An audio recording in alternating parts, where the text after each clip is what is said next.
I can't hear you, Luana.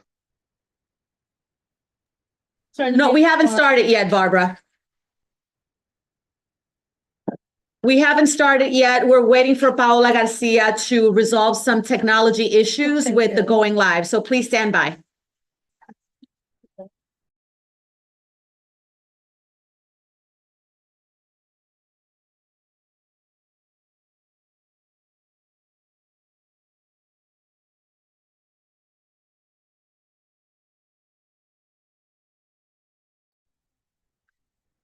Luana, you ready to go and you're live on YouTube and you should be able to see everybody that's in your attendee. All you have to do is hover over that and click that tab there and you should see the people that are there.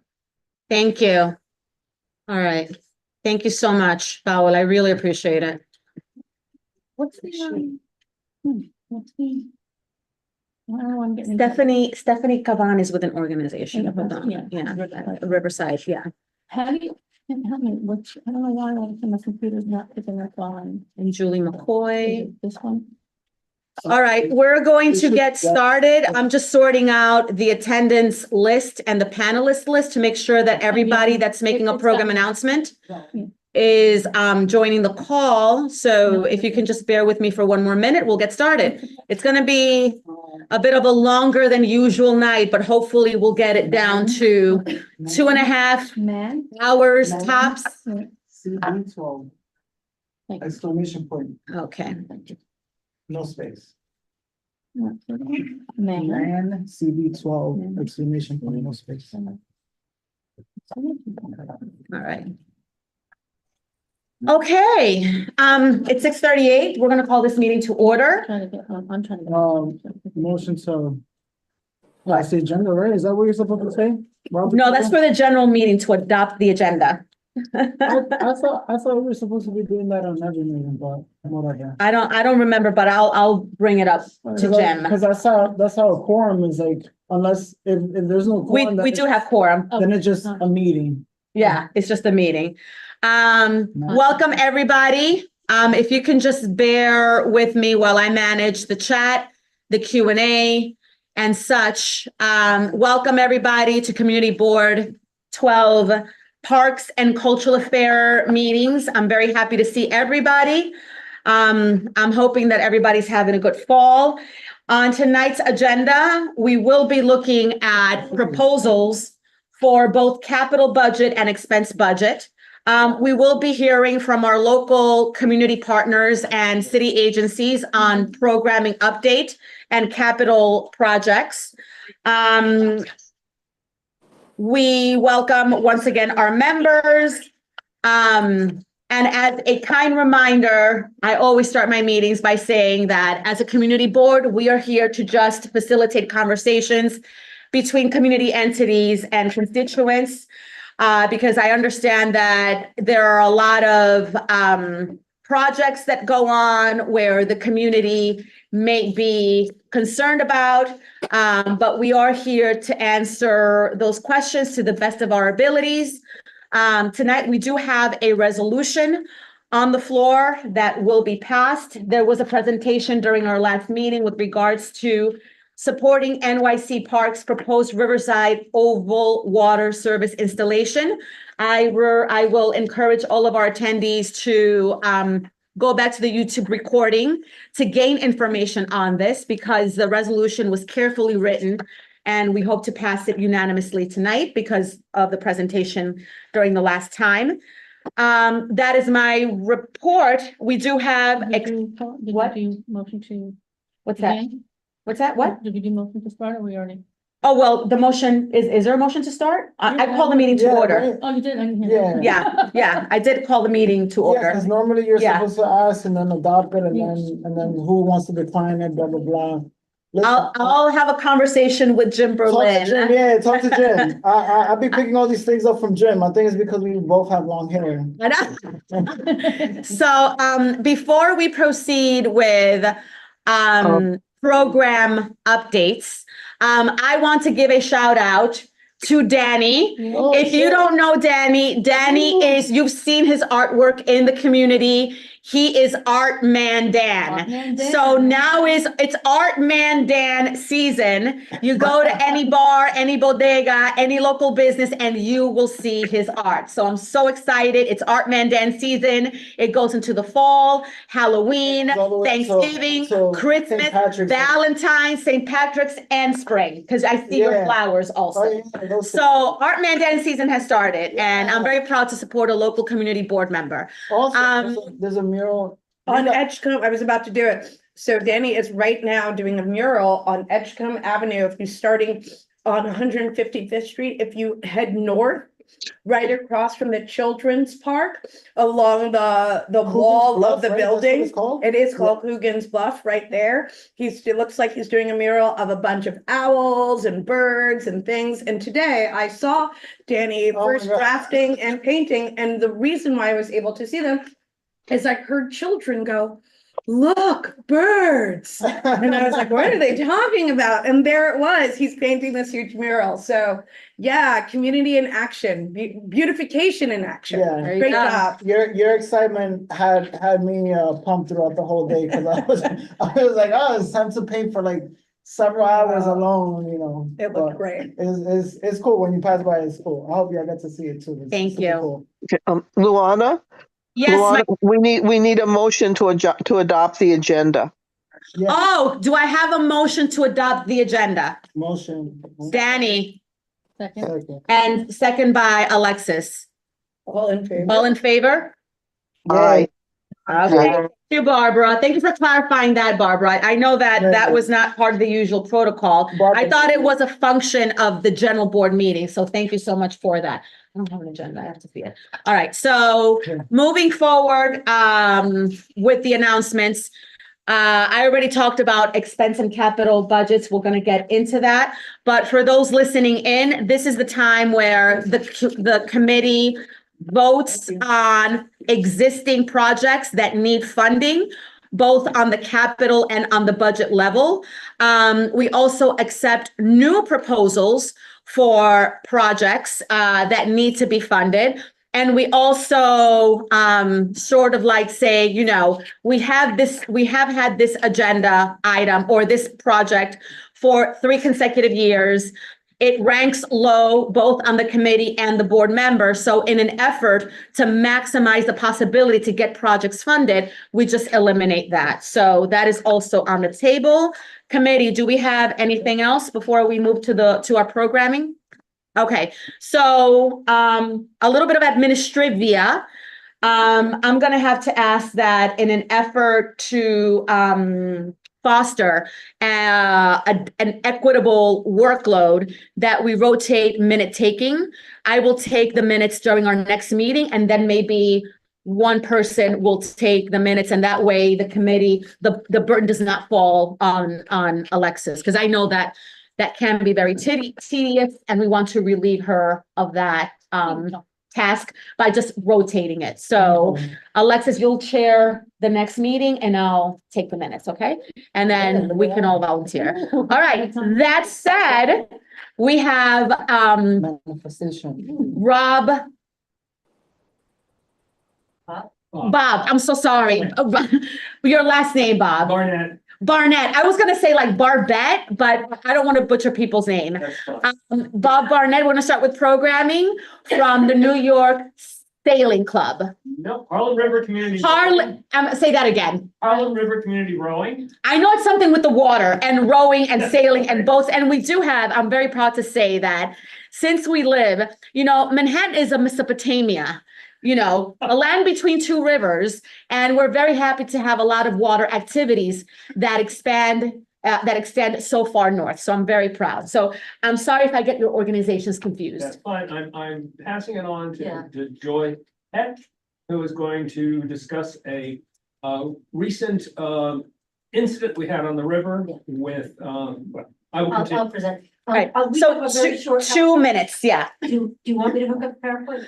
Oh, right now, that's not possible. Okay. I wish I would have known, because yeah, if you have, again, I have to say, if you have a presentation that requires a PowerPoint if you're going to be presenting and that needs to be a separate item in the agenda, please make sure you contact our office, our CB12 office, so that they can put you on the agenda and also come and prepare the PowerPoint and such, because see, look at all that's going on. So that's, yeah. Yeah. So basically who we are Harlem River Community Rowing. We are a rowing group. We row out of Mosquito Marsh in Wood. We are completely free. We offer rowing to adults. We have programs that range from basic rowing to people racing. And we are the only adult rowing association in New York City that is accessible by public transit. There are others, you need a car and you need to be an Olympic caliber athlete. So here's the deal. We had an incident about a month ago now, where there was a huge wave coming out of one of the commercial boats on the river, the Classic Harbor Line's Manhattan boat. They put out really big waves, waked our boat in a no wake zone, which runs from the Broadway Bridge to Spuyten Duyvil. So there's not supposed to be any wakes there at all. They waked our 8-person racing shell and it flipped. An 8-person racing shell is about the most stable boat there is. I've been involved with rowing since 1978. I have never heard of an 8 flipping. They flipped it.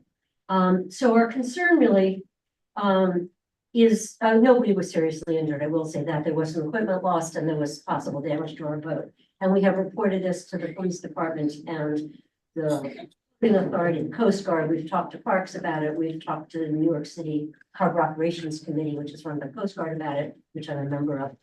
We are meeting tomorrow with the general manager of Classic Harbor Line. I think we get their name mixed up. We're meeting them tomorrow to partly talk about compensation for the stuff that was lost. And apparently they are now running those boats at 0 speed in that stretch and doing a lot to not pass us.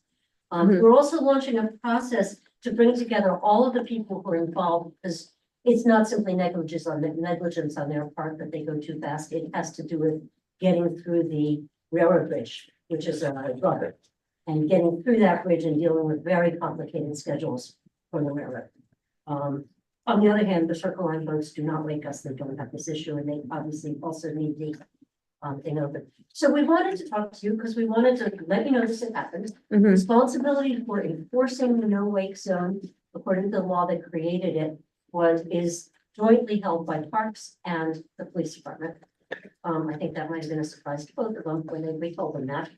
This is not an isolated incident. We had a quad, which is a 4-person boat with 8 oars, also very stable. We had a quad flipped by a wake put out by a Yonkers police boat, if you can believe it, on the Harlem River. What they were doing there, who knows? We had a double, which is not quite so stable, flipped by some other boat, a privately owned boat. And we're concerned that this is an issue you should be aware of, and maybe want to get more involved with. We are launching a process, which I think our meeting tomorrow with Kate Field at Classic Harbor Lines will be part of the start of how to go about this, to bring together everybody who's involved. So it's, you know, the Circle Line and the Harbor Cruise Lines and Row New York, which is the big high school rowing program that goes out of Dyckman on Dyckman Street at J. Sharp. And hopefully the railroad people and the MTA and the police and the Parks Department, everybody who's involved. And this could include you if you wanted to include you, or we can keep you informed if you just Thank you. kept informed. But, you know, we wanted to let you know that this is happening, just to be aware of it. We spoke last week to the Community Board Safety Committee, and they were like, Right. wow, we've never heard about water safety in our meeting. Exactly. I was just about to suggest that, that's, yeah. And so, you know, we just want to keep you informed.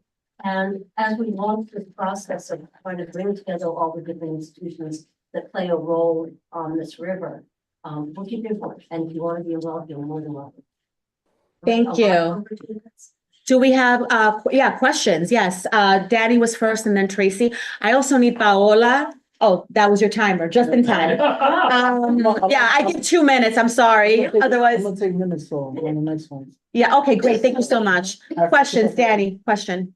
What makes them stable if they flipped?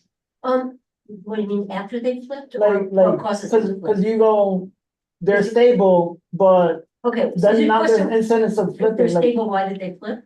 yeah, Is that like your question? what makes it stable and like why do they flip? Okay, so I don't know if you know anything about racing boats.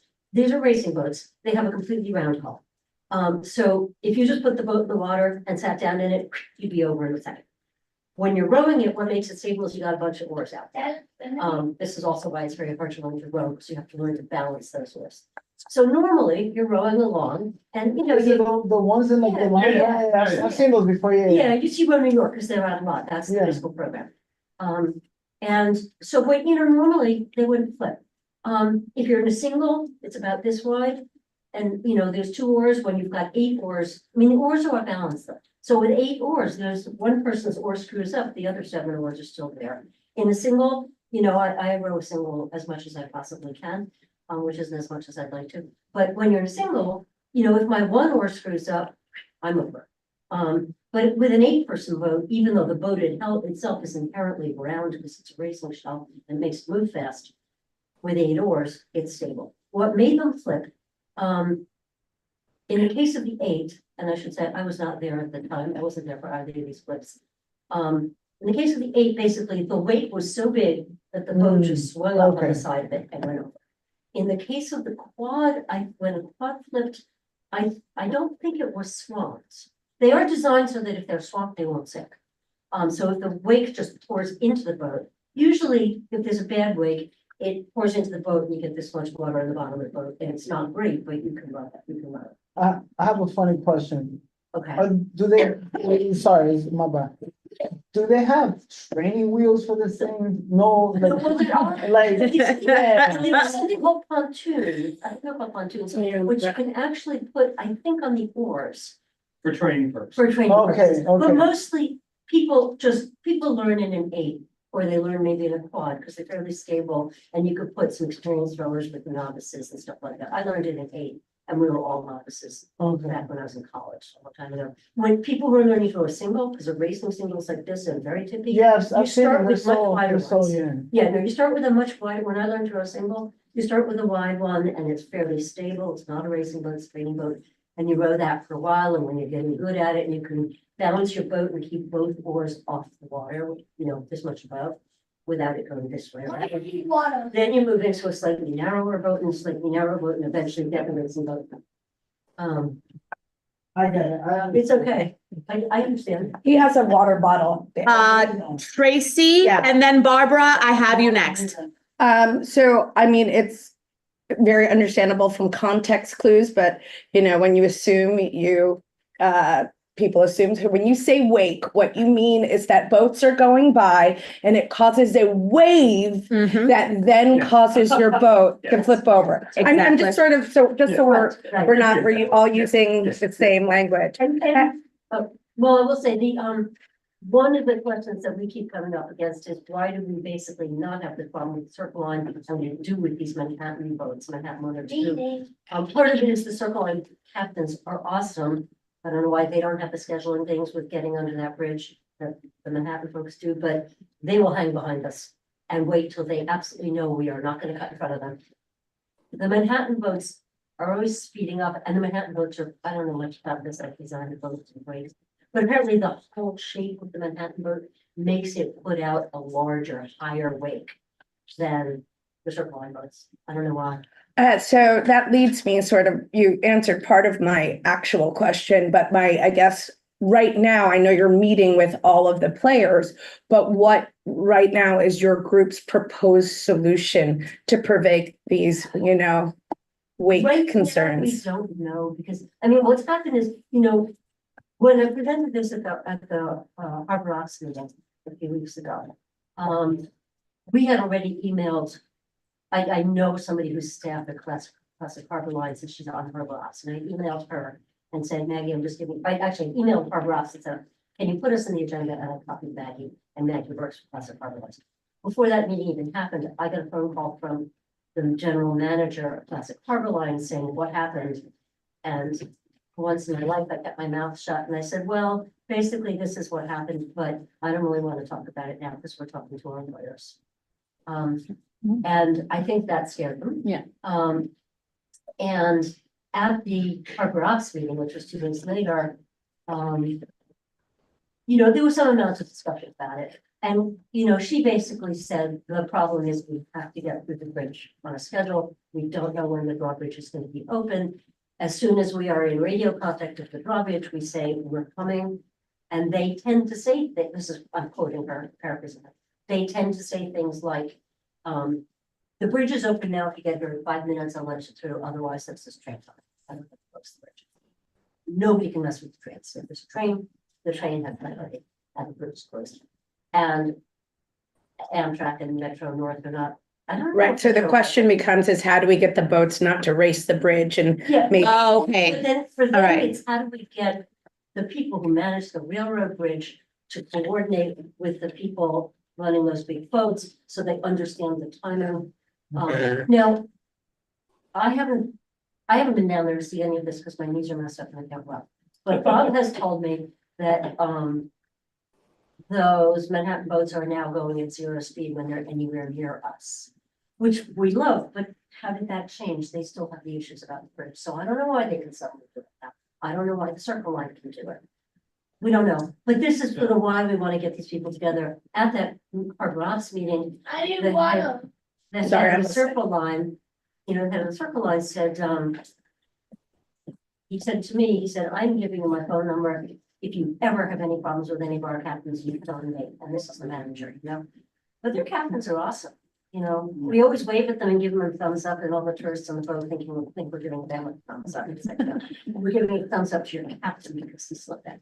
I have one more question, and we also have a lot of organizations that need to report on programming. So Barbara, unmute yourself. You have a question?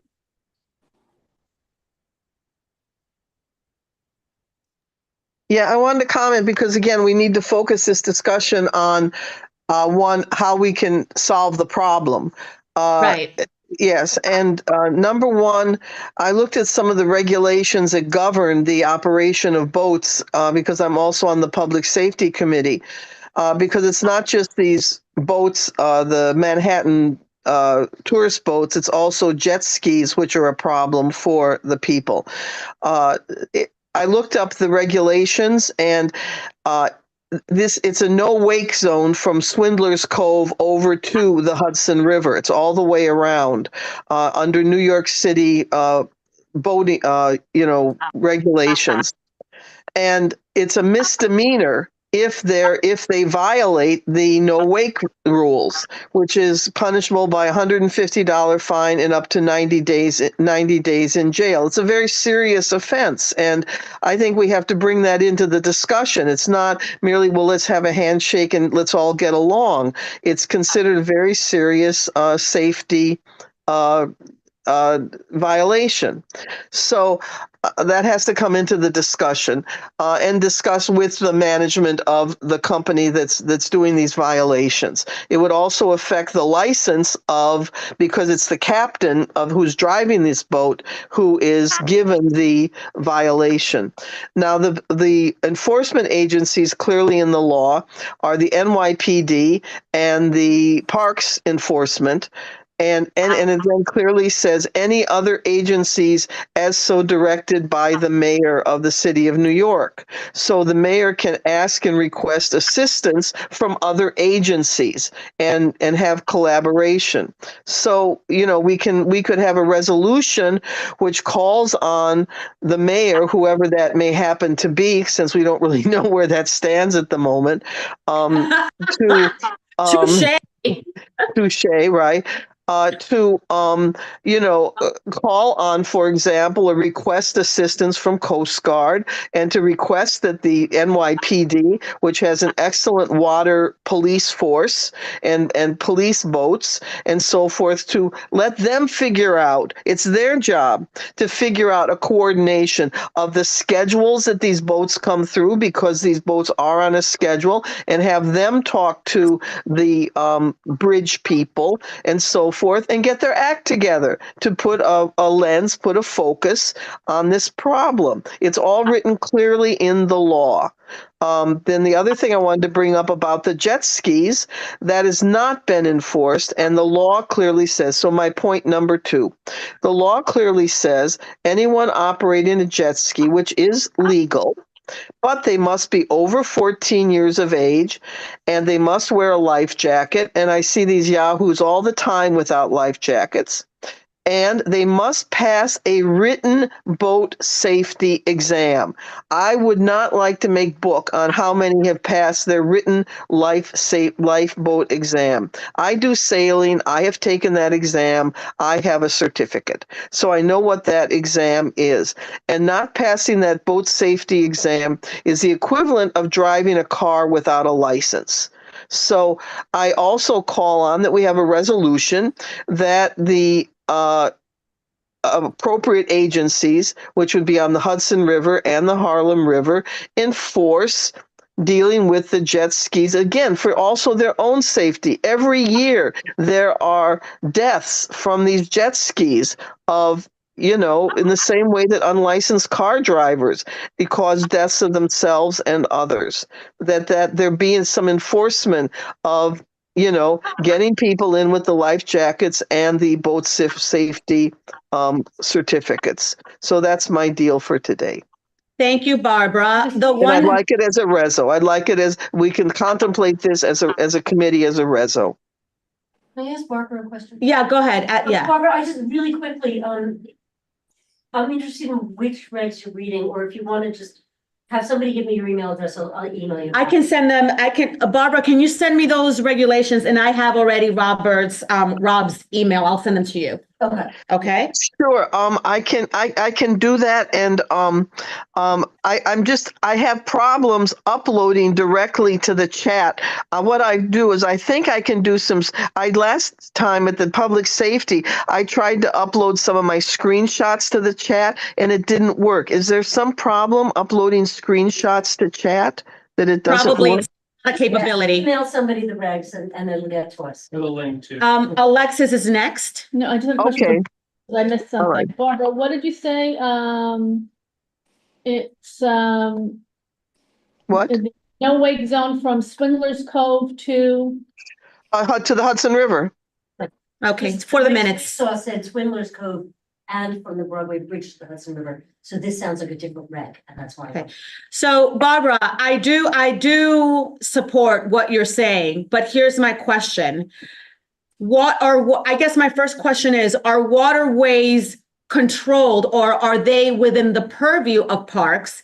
Because it seems to me that this would be an opportunity to write a joint resolution with public safety, because what's being here is a question of public safety, and I can speak to Eleazar about it, who is the chair of public safety. He had actually said. Exactly. Well, for example, I'm reading from section 10-158.1. Harlem River has no wake area. And then it says, the Commissioner of Parks and Recreation shall post one or more signboards, blah, blah, blah. It goes on. And then it also goes that they shall, the Commissioner of Parks and Recreation, in consultation with the Police Commissioner, shall prepare and make available to operators of waterborne vessels, educational materials, and so forth. So this certainly is within our purview. So Right. it seems to me that it would be, in order for us to gain more ground and to get an immediate attention, I would suggest for us to write a joint resolution with public safety, because it affects both parks and public safety. Would you agree? Yes, I thoroughly agree. Mhm, Great. mhm. And Yes. thank you for that. Any other questions? Happy to help. And then I'll get in touch as a chair. I'll get in touch with Eleazar, and then we can start drafting the resolution.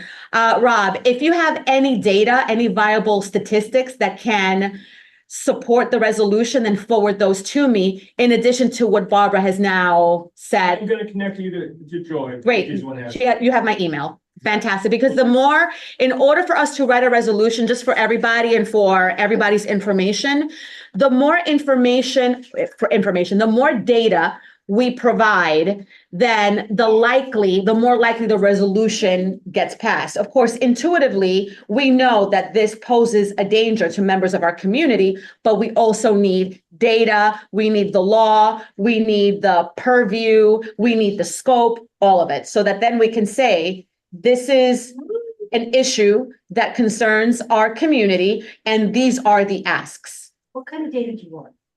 The more the better. Anything that poses a risk, I mean, we it- can tell you about the incidents we've had. the We can incidents, tell you- yeah, We can also tell you about stuff like how many people are out on the water and. All of that, try and fish all of out that. New York too. yeah. Because they've We- got kids on the water. We do a lot better with more than less because we can always shave Yeah. it according to what the ask is. Committee? Yeah, may I add, Luana? Yeah. May Yes, I add? ma'am. Yeah, I also Yes. want to say, in terms of our importance or responsibility to write such resolution, it does say the maximum speed, like in the no wake zone, shall be 4 miles per hour. Quote, the commissioner of the police department and the Department of Parks and Regulation and Parks and Recreation shall be required to enforce said speed limit. In other words, it is Got their it. requirement. And so Good. therefore, we're simply calling on them to do your job. Force it. And then we can add that as one of the whereas. We can cite that. Yes, we can cite that. Yes, yes. It's not like we're creating or asking or, hey, wouldn't this be a good idea? We're saying enforced. Yeah.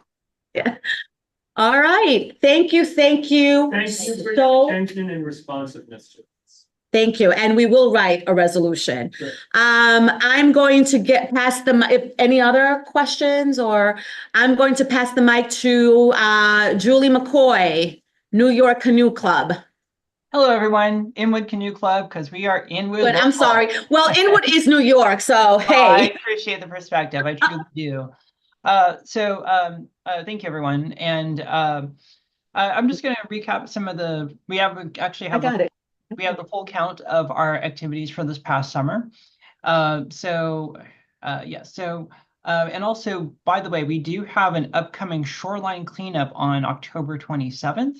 If you go to our website, which is inwoodcanoenyc.org, and just look for activities, you'll find a sign-up link for that. That would be October 27th, so 2 weeks from this weekend. Now, for the activities that we have had already, we did have a total of 15 open house events. That is our core public program every Sunday morning from Memorial Day weekend through through Labor Day weekend. And we had a total of 828 non-member individuals get on the water, averaging about 49 per event. We had 7 separate shoreline cleanup events, not including the one that's coming up. And we averaged about 15 non-member volunteers showing up to those. It's just great to see people who care enough about the environment come out and clean it up a little bit and learn a little bit about our club. We also participated in the Heroes on the Hudson event on August 2. That is hosted at the marina where the Hudson restaurant is. It's put on by the Bronx VA. One of our members works there, and it is an event that's not just for us to support the sailing school supports that. There are some other activities for veterans who have been wounded. So it's a great chance for them to get opportunities. I do want to say we have some specialized equipment so that people who have physical issues, in some cases missing limbs, are still able to go paddle on the Hudson River.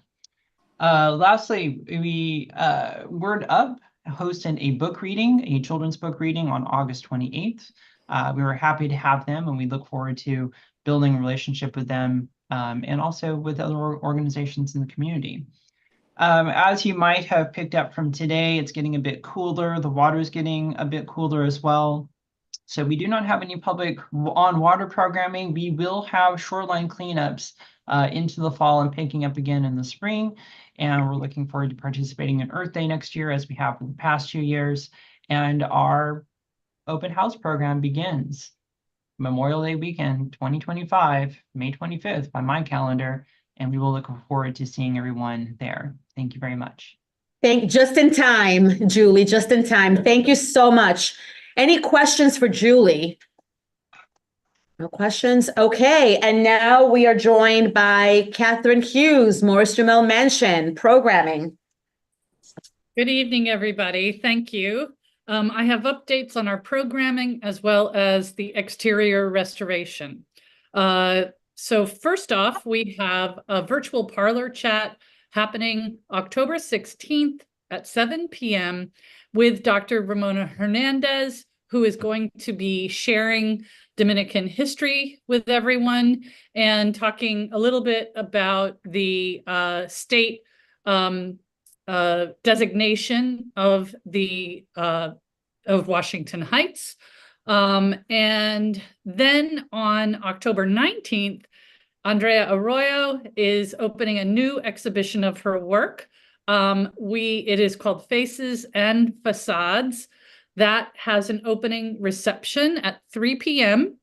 on October 19th. Please register on our website.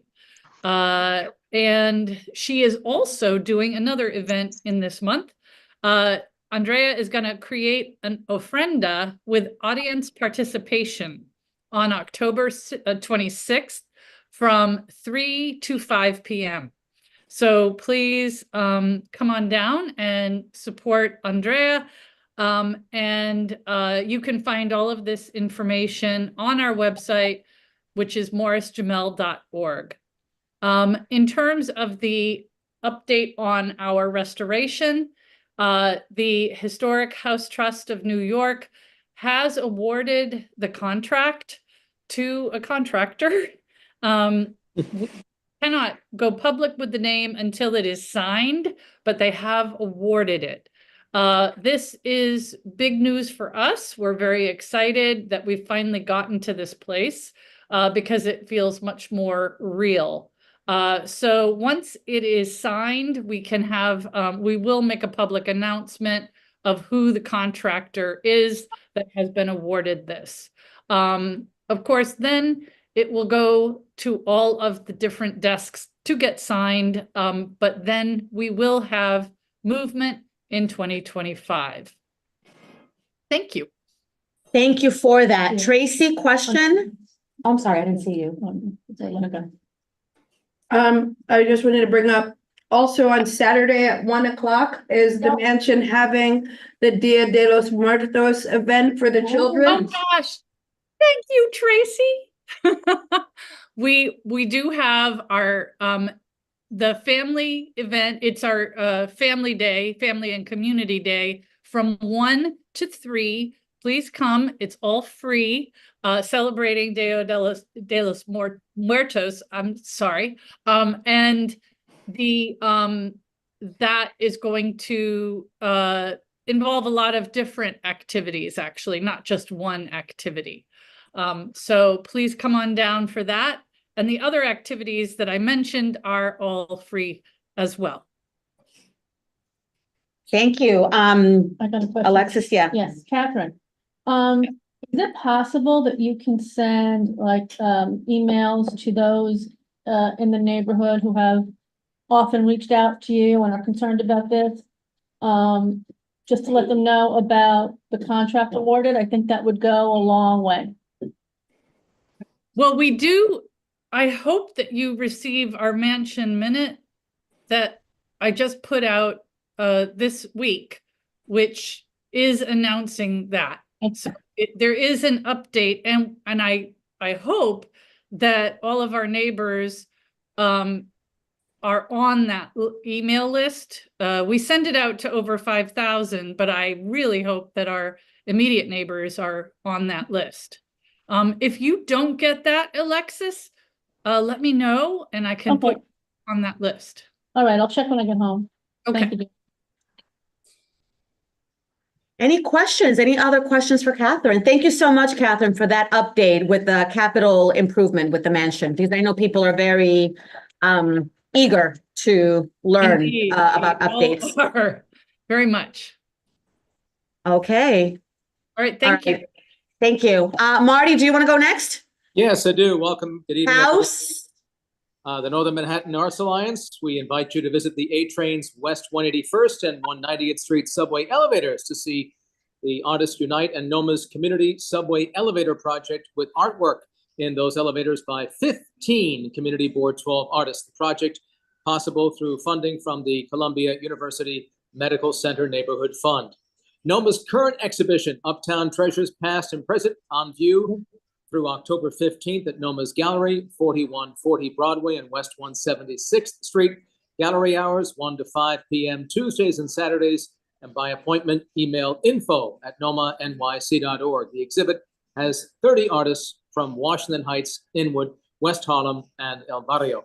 Our next exhibition, titled Rituals, Rites, and Routines, opens on Tuesday, October 29th from 6 to 8 p.m. Everyone's invited. It's free at Noma's Gallery, and it will feature Washington Heights, Inwood, and West Harlem artists. See nomanyc.org for more.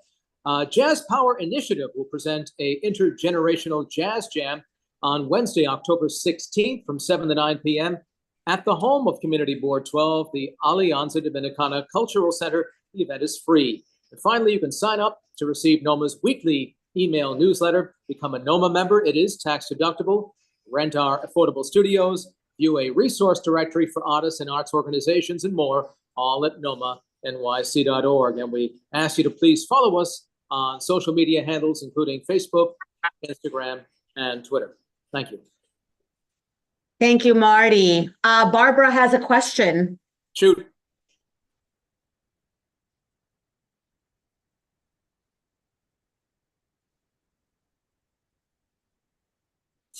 Barbara, you have to unmute yourself. Hi, Marty. Good to see you. Do you have now, does NOMA now have sort of, so to speak, possession of the 190th and 181st Street elevators as kind of your galleries? No, we're not in possession of it. That's the MTA's jurisdiction. They simply allowed Artists Unite and NOMA to feature the work by 15 artists from Community Board 12. Well, the reason I ask is if you remember years ago in the 190th A train elevator, it was wonderful that the community had up pictures of people in the community and people's pets and children's artwork and so forth.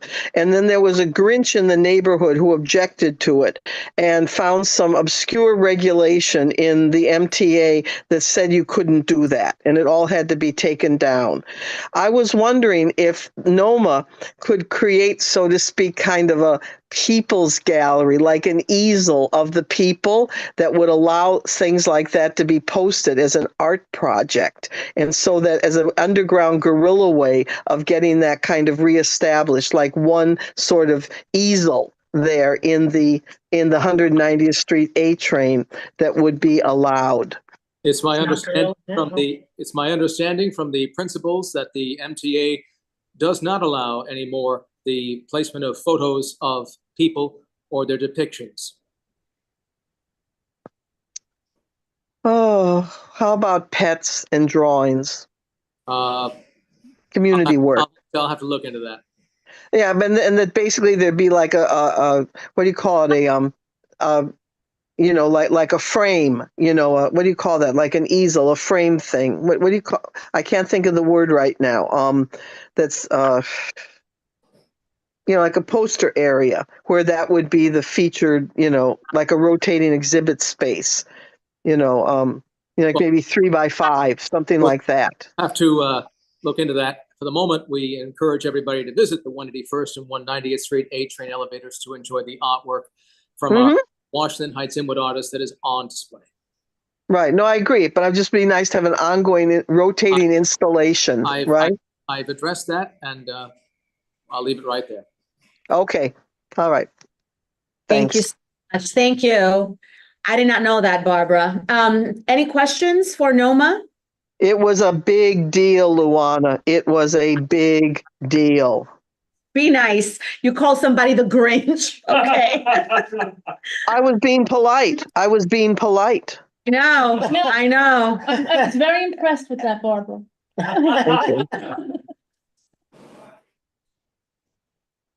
I mean, Chris, somebody from Parks is trying. Okay, so Tara Das from EDC, welcome. What's that? Thanks so much for having us. Oh, no, they just can't get in. Yes, I can. Fantastic. Here with just a quick update. If folks remember, we were over at the Parks Committee meeting this past summer for an update on the Inwood Parks project.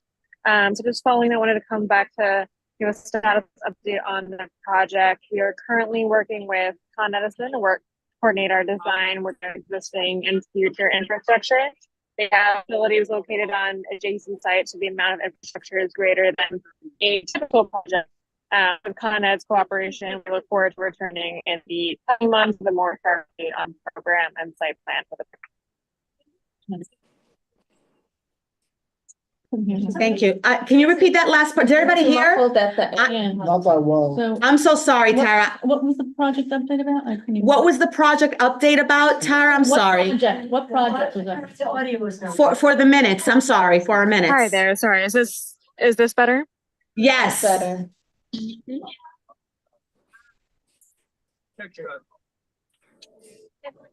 Hello? Yes. Okay.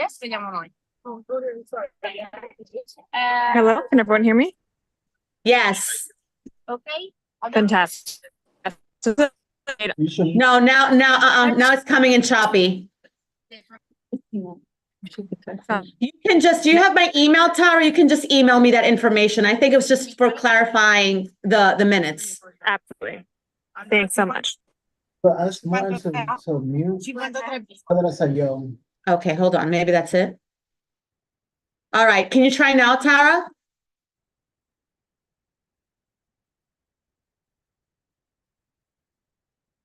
No, can you hear me, Tara? Tara, no, she can't hear me. All right, we're going to move it along. Sorry about that. Next, we have Jamila Sandoval, who is with Council Member Carmen de la Rosa. Welcome, Jamila. Jamila. Hi, good evening. I don't have Oh, anything yeah. to I'm sorry. say. Yeah. I was just Just here to say hello and hear the minutes, hear the conversation, answer any questions that may be needed. Thank you. Any questions for, now we also understand that you cannot speak on behalf of the council member, but you can certainly give updates on anything that's going on, right, Jamila? Just to clarify. Yes, exactly. Thank you. Any questions for Jamila? I think Jamila's awesome. That's not a question, but yeah, she is. We actually have an, can you introduce the person? I'm sorry, I didn't get This their is name. Internal Creations. I'm gonna allow. Internal He's Creations. gonna tell everything about himself, who he is, his name, his organization, all the fabulous things he does. 2 minutes? 2 minutes. Disclosure, It'll be way less than 2 minutes. I adore him. I've worked with him, for him. He's wonderful. She got my heart, Alexis. Just So, welcome speak it to the owl. to that. Thing. Yeah. Cool. Listen. Hi, everybody. My name is Hassel Montes, and I am the founder and executive director of Internal Creations, which is a not-for-profit to develop leadership, self-sufficiency, and life skills through learning the classical guitar. And we do this by providing free of charge programs all over the community, in schools, also community centers.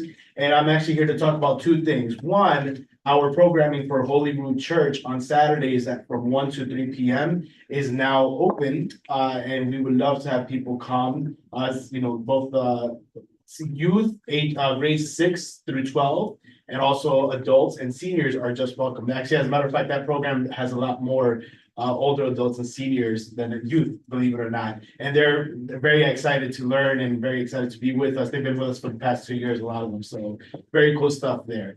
So Saturdays, 1 to 3 p.m. at Holy Rood Church. We're in the process of adding a second day, hopefully Wednesday at 6 p.m. We'll see. I'll keep you updated on that. Second, we actually have a community concert with a contracted guitarist from Mexico that's coming to us October 19th, Christopher Aviles. We'll be performing for our community, and we would love to have you there. It is a ticketed event. You'll probably see these flyers all over the neighborhood in the next few days, weeks, etc. And also, if you want, you could visit the NOMA website, thanks to Marty, who reminds me all the time to put the stuff on the calendar. You can see it on the calendar there at NOMA. Also, you could go on our website, www.internalcreations.org/concert-events, and you could buy your ticket there. So we hope to see you there. Love y'all. Can I get some, those extra, because I want to put them on the other one got? All right. let's- I got some more. Oh, Any questions? Oh, it's a nice line. Barbara, unmute yourself, Barbara. There you go. I did. I just wanted to speak to the speaker. What is his name again? Montez, Mr. Montez. Are you familiar with the Theater Development Fund, TDF? I am not, no. Okay, I suggest you look that up, Theater Development Fund, TDF.org. They offer very low price tickets to charitable groups and individuals, and you'll find on their listings often, fairly often, I mean reasonably, concerts that will often sometimes feature classical guitar or chamber music, and it would be an opportunity for you to take your students to other live performances. And so I think you look up the opportunities under Theater Development Fund. Will do. Thank you so much, Barbara. Appreciate that. You're welcome. I am going to thank you so much for that. There is a question for the Councilwoman's office from Isabel Amarante. And we usually, just to clarify, we're not in the business of answering anonymous messages because they are a matter of public record. So we appreciate everybody's openness in asking their questions and bringing their concerns. So, Isabel, would you like to please type in your question and I'll read it for you while we hear from Stephanie Caban from Riverside Park. Hello, everyone. I'm Stephanie here from Riverside. I'm one of the outreach coordinators. So I work from Socorro Park all the way up to the southern part of Fort Washington Park. First of all, thank you so much to everyone who attended the Little Red Lighthouse Festival. It was very wet and rainy. But we did it and we made it and it was awesome. So thank you so much to everyone. We do have an event on October 26th, which is a Saturday at Fort Washington Park, right next to the Little Red Lighthouse. We're partnering with the Nature Conservancy for the City of Forest Day on a sound bath meditation. It's at 3:30 and it'll last until 5 p.m. on Saturday, October 26th. So feel free to bring a blanket and listen to music and vibes and the sound bath that's meant to kind of bring you closer to the urban forest. That's all I have for Fort Washington. Any questions for Riverside Park? Thank you so much. And Stephanie, you'd be happy. Oh, I'm sorry, Marty, go ahead. Very briefly, I did type in our report, which I read, and also the link to our calendar, so you can calendar your arts and cultural events anywhere north of 110th Street to 220th Street, and we'll be happy to promote them. Thank you, Marty. Also send me those via email, please. I did earlier today. For the minutes, thank you. I appreciate it. Thank you so much. All right, Theater Development Fund. Okay, let's see if the person already typed their question for council members. Okay. So this is a question for Parks, and Parks is usually on this call because they can better answer the question. Okay, I'm trying, I can't, sorry. I just can't do this. All right. Sorry, I just have to say to please make sure that you register because I'm getting a text message of people not being able to access the link, but I don't have that capability at that moment, so we're going to move it along. So just to clarify the question and answers in the chat with regards to the Dyckman Fields, there was a resolution passed just to bring clarity to how this process happens. There is a public hearing or a public comment period, and that closes. Then there is a proposal. Then there is comment on what the proposal needs to be improved upon. And all of that requires a tremendous amount of research and information. So I understand that there has been concerns with Inwood Hill Park, but Parks has answered those concerns. So what I need to do right now is it is false that there's no YouTube recording of meetings. All meetings get recorded. All meetings are public. All minutes are public and they're on our website. My best, I don't want to speak on behalf of Parks, but my understanding, this happened when with Bennett Park and other projects involving turf. These initiatives are highly researched. And my understanding is that there is no PFAS being utilized, and that's all that I will say, and that is per Parks. So I will answer that. Parks is replying with a form letter saying that they will be using Tufted Nylon without infill. This was brought up also in the general board meeting. So what we can do as a committee is once again, arrange a conversation with Parks, because I do not speak to the level, a certain level of intimate knowledge. But I know that this subject has been brought up before, and we have been told that right now, PFAS is not being utilized in any artificial laying of turf. So yes, I'm sorry, we're going like, this was supposed to be new business, but I'm answering questions on the chat, so yes. I think the toxicity of any chemical does not emerge until that chemical has been used widely. So it took many, many years for PFAS to become recognized as a problem of the human race being exposed to plastic.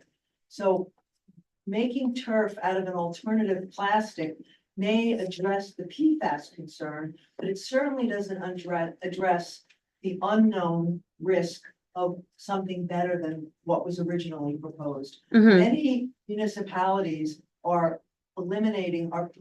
passing rules against using artificial turf. Artificial turf was thought to be a solution because it doesn't require water, but it has other problems. It heats up much hotter than grass. People use the turf, people use the lawns in Inwood Park for reasons other than playing sports. It's a really popular picnic place. Dogs run there and they do other things there that will not be compatible with turf. And so I think it's a very reasonable question, now that the PFAS problem has been addressed, to ask, well, what is this new turf going to be made of? And as New York City, being as progressive as it is putting out, composting on the street, trying to discourage reusable plastic bags. It seems to me that covering a precious resource like a lawn with plastic doesn't sound like a good long-range intervention when it has a limited life. And as I understand, once you cover the ground with this plastic, it's very hard for the land to regenerate again. The plastic has a limited life. It will deteriorate. It also requires maintenance. It's not compatible with, in terms of odor, it's not compatible with dog urine or dog excrement. So I was in Inwood, I was in Fort Tryon on Sunday, and people had a petition to sign.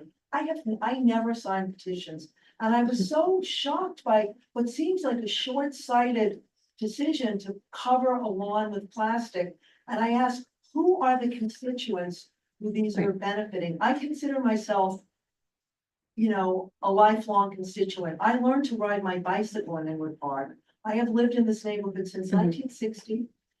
I went to public school. My kids were raised here. They went to public school. And our parks are in such an incredible treasure. And so many municipalities have come out against using artificial turf, that this lawn, which is not just for sports, but you see birds there, and it's really part of that whole forest. It just seems like such a bad place to cope with plastic. And I assume it's because it's thought to be cost effective over the long term. And what I would say, why don't you just put cement down and paint it green? That would be cheaper, and it would probably be less damaging to the environment. Go ahead. I know Uptown Soccer is here, and I'd like for them to speak to this, because they can also outline why it's important for the kids who are using it for soccer.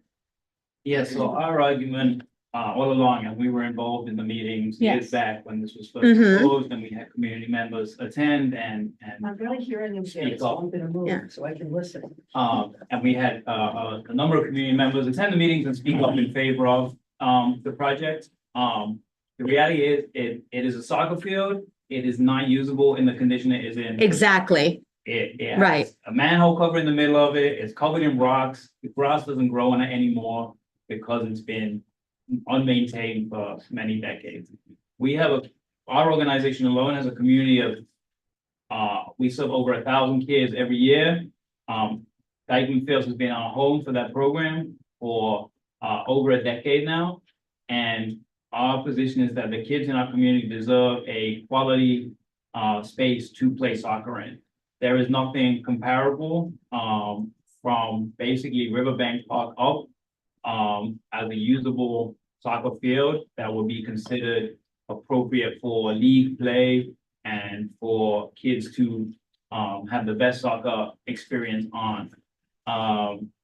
I'm not an expert on artificial turf and plastic. Right. I don't want to speak to Mhm. that. I bow to the Parks Department who have released the statements, you say, no PFAS. Right. I trust them that they know the process of the installation better than I do. I would just want to emphasize that the park should be accessible for use and for getting kids out, especially kids in our community who do not have a wealth of sports playing options that other parts of the city do. This will be an amazing resource for the kids to space that they can play and feel like they are getting a great environment to play in. And I just want to emphasize, there's still going to be plenty of grass areas in the park. It's not plastic over the whole park. It's plastic, it's artificial turf on the soccer field. Exactly. And that's it. Yeah. So before And just to be crystal clear, 'cause Yeah, it was go ahead. not said at the beginning, because these are all good points. You are in favor of the synthetic turf, just to be crystal clear, because you went through all the reasons without actually saying the affirmative sentence. That Thank was all. you. Tracy is an attorney, so yeah, I have to say that, and I love her specificity. I want to give Alexis an opportunity. So I thought they did say it. but- No, they didn't. Okay, let me just finish then. I'm No, not I arguing with you know, then. I'm just clarifying. So, I just want, what I'm really hoping this community understands, this was presented at meetings. What I encourage everybody to do that has issues with things that come up after the fact, please just sign up for our emails, come to these meetings and learn about the process, be a part of the process going forward. Because what you don't know is that there was a lot of activity about this over this during the pandemic. Many people signed on during Zoom. It was gone over, it was approved. We went back and forth with community input, a lot of community input, and it was passed. And so if there's concerns going forward about any other things that let me finish, that you see, not just you, anybody, see that you want to bring up, bring it up. And then Parks will talk to you about it. And if it looks like something that's an issue or something that needs a resolution, we will work with the community. But these things have happened. People are saying, oh, there was no information. There has been, and there was. So I just want to make it clear. So these petitions that are going around from people thinking that there was no conversation or no sort of discourse are highly incorrect. Were you a part of the process during the pandemic? That I was a doctor in COVID on the front lines during the pandemic. So I'm not saying you, I'm just saying to but everybody. be that as it may, but things change. Like something that was a good environmental solution 5 years ago may not be a good environmental solution today. And I think the mothers of the children who are playing there, probably the fathers too, would be very concerned about the potential for harm to their children. And I am not saying that our community's children should not have a decent soccer field. I don't see why turf is superior to a properly maintained, to something else that's properly maintained. The real issue is that there's very little ability to prosecute environmental injustice after the fact. How many years did it take before the tobacco industry admitted that cigarettes were harmful? How many people suffered?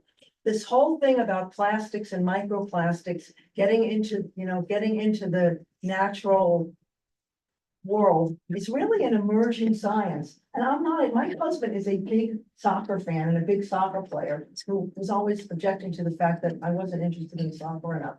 And I know it's hard to find good space, but why?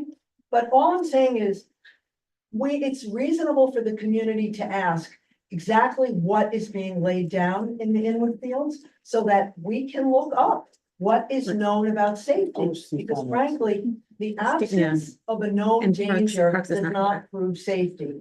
Too often, things are assumed to be safe until after the fact, when you start seeing problems. And I think this is the problem, more and more this is coming out about plastics. The other issue with the turf is it's much hotter. Like, it's not gonna be comfortable in the hot summer. I'm sure you know that it heats up much hotter than grass. There's an issue of drainage. I mean, I don't know how much of the park is gonna be used for this, but if the real motivation is that it's cheaper, I could see this taking over the rest of Inwood Park. And then you're really depriving the community, not just the kids who play soccer, but everybody. So, And I'm sympathetic to Okay, soccer. so I'm going to interject because we still have a very long agenda. We still have rankings, but as a matter of public record, we've heard you. These are the concerns that are being echoed throughout in the chat, in previous meetings, in the general board meeting. I also understand that there is a concern about equity in sports and having access to that. I'm just laying the bullet points for the public record, but also, like Alexis said, there's also a piece about information first, but also the community is well within their right to petition, to ask parks, to ask council members. But right now, at this very moment, all we can do is listen, move forward, because there was a resolution passed. And like I said, there are protocols and procedures that were in place. So now it's just a matter, what is the community at large going to do next? And that's plausible. But right now, the discussion that we're having right now is laying the bullet points for a matter of public record. Is there a way to find out what the content of this turf will be? Parks can answer that question if you contact them directly. They probably have all that. And and it's on their website, probably. It might be in the. And it might be on the resolution, It's not yes. on the resolution, but they could probably get that Yeah, information. all that, any single project that is funded with tax dollars and comes before any committee, that is a matter of public record. So all I can say is, like, let's be informed, let's see what's going on, and then contact Parks directly. And who would I contact in the Department of Parks? Who would be, I mean, I'm certain that all of that information is on their website. Yeah. I just wonder, I mean, I see who the contractor is, I'm just wondering. Right. Okay, and that said, any other questions? Was the PFAS an issue in 2021 when this was resolved? Or was that issue visited subsequently? I believe it was visited subsequently, but like I said, I do not want to misrepresent the words of any agency or any commissioner. That's why I'm saying very carefully, that is my understanding. Okay? I'll come to the next meeting. Of course. And you're welcome. Yeah. You're welcome. Yes, everybody is within their right to attend and to voice their concerns. We're here to listen to those concerns as well as the counterpoint to those concerns, because all we want is a benefit for the entire community. So also thank you for speaking on equity in sports. It matters. Yes, go ahead, Danny. Real fast, if you search on like Google or something, Inwood Hill Park Soccer Field 1 reconstruction, at the bottom where it says like project staff, it says contact NYC Parks about this project, and you could just direct it. Said it should be, you should have said it should be on. And the also, website. Everything's go like ahead, right Danny, there. I'm sorry. Everything's right there, all how long the project is like taking, everything's like right there, so just search this, take a picture. Good. Thank you, Danny. No problem. And also for a matter of public record, the reason why the turf is being laid there, my understanding, as it has happened with Bennett Park, is because no matter what the effort, grass is not growing. It's just dust. So that's a second layer. If you want to talk about health environment, it's like dust is being lifted also. Better than plastic. Yeah. Dust is better than plastic. Well, what's the email actually? Yeah, right in Okay, so Massimo Strino, I'm going to promote you. Actually, how do I allow somebody to talk? Go in the No. They're not appearing in the, No. even the guests. Hold on, let me see. Before we I'm going to pause because we do have an update on capital projects. Chris, thank you so much for joining. I tried and I'm happy that you got a link, so take it away. So I'm going to 10 minutes? 10 minutes.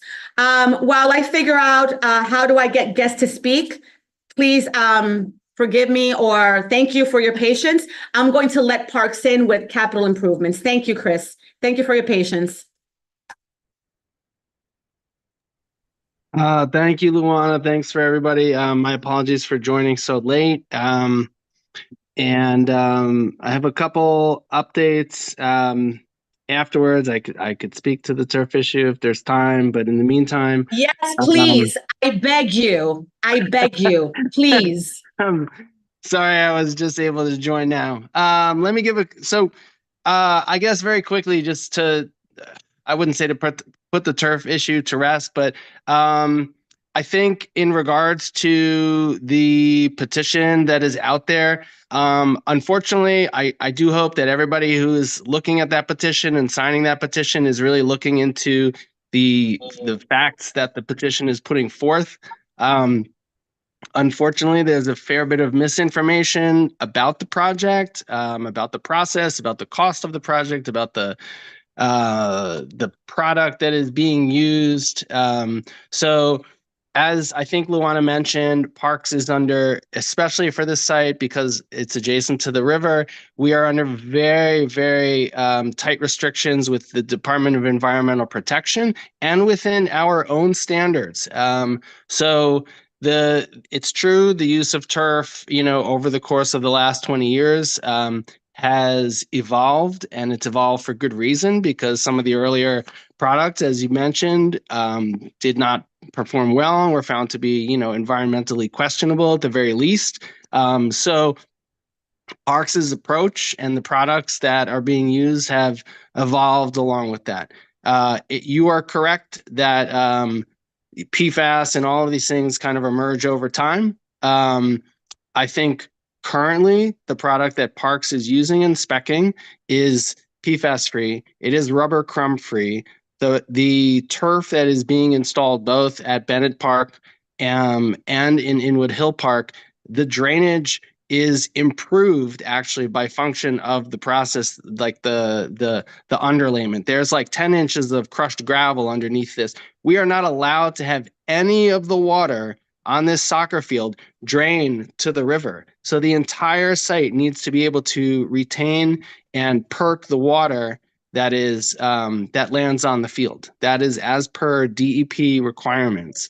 So the drainage is arguably improved compared to what was there prior, which essentially was fill from the A-train construction put there back in the 1930s. We're pulling up, boulders and all sorts of other stuff that are coming out of there. As Luana mentioned, the project did go through the full public process that Parks was able to do during COVID. Prior, I don't know if it started prior to COVID, but at least during COVID and probably somewhat post COVID. And then it continued to move forward with the support of Uptown Soccer and other community members, and of course the community board and our elected officials in the area. Is that to say that Parks won't continue to evolve our process and the means and methods of how we construct soccer fields? That probably will continue to be the case. As far as a ban on any of these things, I think that's really a legislative matter and not something certainly that we can deal with like on the staff level at Parks. So, the comments are appreciated, the concerns are heard. But I think, at this point, we have to trust in the process that went forward, and also know that we are improving this property greatly. This is not, there are no trees that are being cut down as part of this. This is not habitat that's being, we are not displacing critters from a, highly impacted. I mean, David can attest to this from Uptown Soccer being out there with his kids all the time. This is not like, this is not part of like the old growth forest of Inwood Hill Park. This is, this is a 100-year-old landfill that we would like to see people be able to use, for a long time. So I'll leave it at that unless there are additional questions. But yeah, but this is not. He still hasn't. You still haven't done your capital update. No. So yeah, we're going to add an additional. Yeah, because. Thank you, Chris, for that. So I also want to make it clear that we're not going to have at this moment a circumlocucious conversation about this project, because then the questions and the comments become repetitive. So what I will do in the comments, in the Q&A, is that I will try and answer the questions, the specific questions that are being asked, or I'll ask you, Chris. But right now, I think it would be productive to set up a meeting with the council member. The more people, the merrier, because the questions are becoming the same questions that we keep answering over and over again. So I think it would be productive just to get as many people as possible to answer the questions, get clarity, and then move forward. The one question I will ask is there room to stop the project? What happens if the project is stopped? I have answered that question before when it comes to Bennett Park, but I would rather you do that, Chris, if you're comfortable. I mean, from what I know, the project is moving forward. It's been, it's gone through public process. It's approved. The contractor is under contract. So I don't really know of any process that would stop this. I would just encourage anybody who is opposed to it to actually look into the facts of that the petition lays out and do your own research into, what is fact and what is misinformation. So thank you for that. I know that some people in the participants list want to speak, but right now I'm not seeing a capability of allowing people to talk. I mean, I hover over. I just want to make sure that people understand that I'm not ignoring your questions. I'm just not, if there's a comment that Chris can, oh, Jamila, thank you. Over here, you can do it. Yeah, I can. Yeah, okay. Go ahead, Jamila.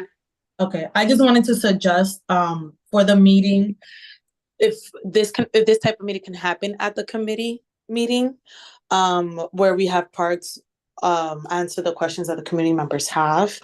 I think a good idea that we did with the Bennett Park community was we asked them to send us a list of questions beforehand, and then we sent them to Parks, and then Parks was prepared in that meeting. Thank you. So that's the suggestion that I'm making, so that it can happen in the Parks committee. Okay, I think that's a good idea. So whatever questions that the community may have, to send those first to our committee. Jamil, is that what you're saying? And then we'll send, meaning funneling the questions through us and then send those to you. Yeah, I mean, I'll obviously be present in the meeting, but I think it's helpful and time consume and make those meetings shorter if everybody sends their questions in beforehand. Okay. And that would, like you said, this is no repeating of questions. So that the parks can come with all the details that they need. Okay. Well, we did get some answers from Parks, and hopefully when Jenna attends the meeting, the next PCA meeting, then she will be here. But I think it would also serve purposefully to have like an FAQ at Parks. And that way we can direct those, because what I'm finding is that the questions are becoming repetitive and they have been answered. If those questions, as you say, Jamila, are on an FAQ in Parks, then we can direct the public to read that first. And if that question has not been answered, then add it like a living document of sorts. Yeah, I think that works as well. I know that this community just wants their answers to all their questions. And I think if we could just find the best way to make sure that they get it, you know, I'm all for it. So I can help in any way that we can. I try, and our end, we tried our best to answer the questions that Parks, with the answers that Parks provided. But then they, like you said, I'm not a scientist, the council member's not a scientist. We don't know, outside of the PFAS, we don't know the other terms. So we can't answer all the questions from our end. But I know that Parks has people on their end that can, because they obviously did the work already. So I just was trying to figure out a way of how to funnel this conversation to make it more centered and also come up with a solution. All right. Thank you for that. At this point, I'm just answering live to comments, because what we're taking now is questions so that we can move on to the rest of our agenda. But there's, can you please give Massimo Strino permission to speak? Chris, while we get that going, would you like to respond? Oh, sure. I was just going to say I appreciate Jamila's suggestion, and I think what we could do too is, you know, we can ask colleagues of ours from the Capital Division, or you know, who can speak to like the more technical aspects of it, to join us as well. If this is an agenda item that we want to discuss in the November meeting, it's certainly something we could, you know, we would look to bring, you know, some of our colleagues in. I think that would be best. I think that would be best. For those of you that are asking, where can you find the documentation? It should be on the CB12 website, in the archives. So please navigate the website and find the recordings, the minutes, the resolutions, and such. This meeting happened, for the record, in 2020. So we're talking about 4 years ago. So it's going to take some navigation of the website. Barbara. Oh, I'm sorry. Did you give Massimo? Yeah, she should be able to speak. Yeah, thank you. Thank you. Can you hear me? Yes, Massimo. Go ahead. 2 minutes. Thank you very much. I appreciate the opportunity to talk to you. Regarding the minutes, I can tell you that on your website, I can only go back to 2021. So the meeting in which this issue was discussed and then became an actual motion, that happened in November 2019, according to your minutes. And those minutes are not available on your website. So if there is any other way to obtain them, or if you can update the website, I would really be grateful. Thank you. We'll look into it. I appreciate it.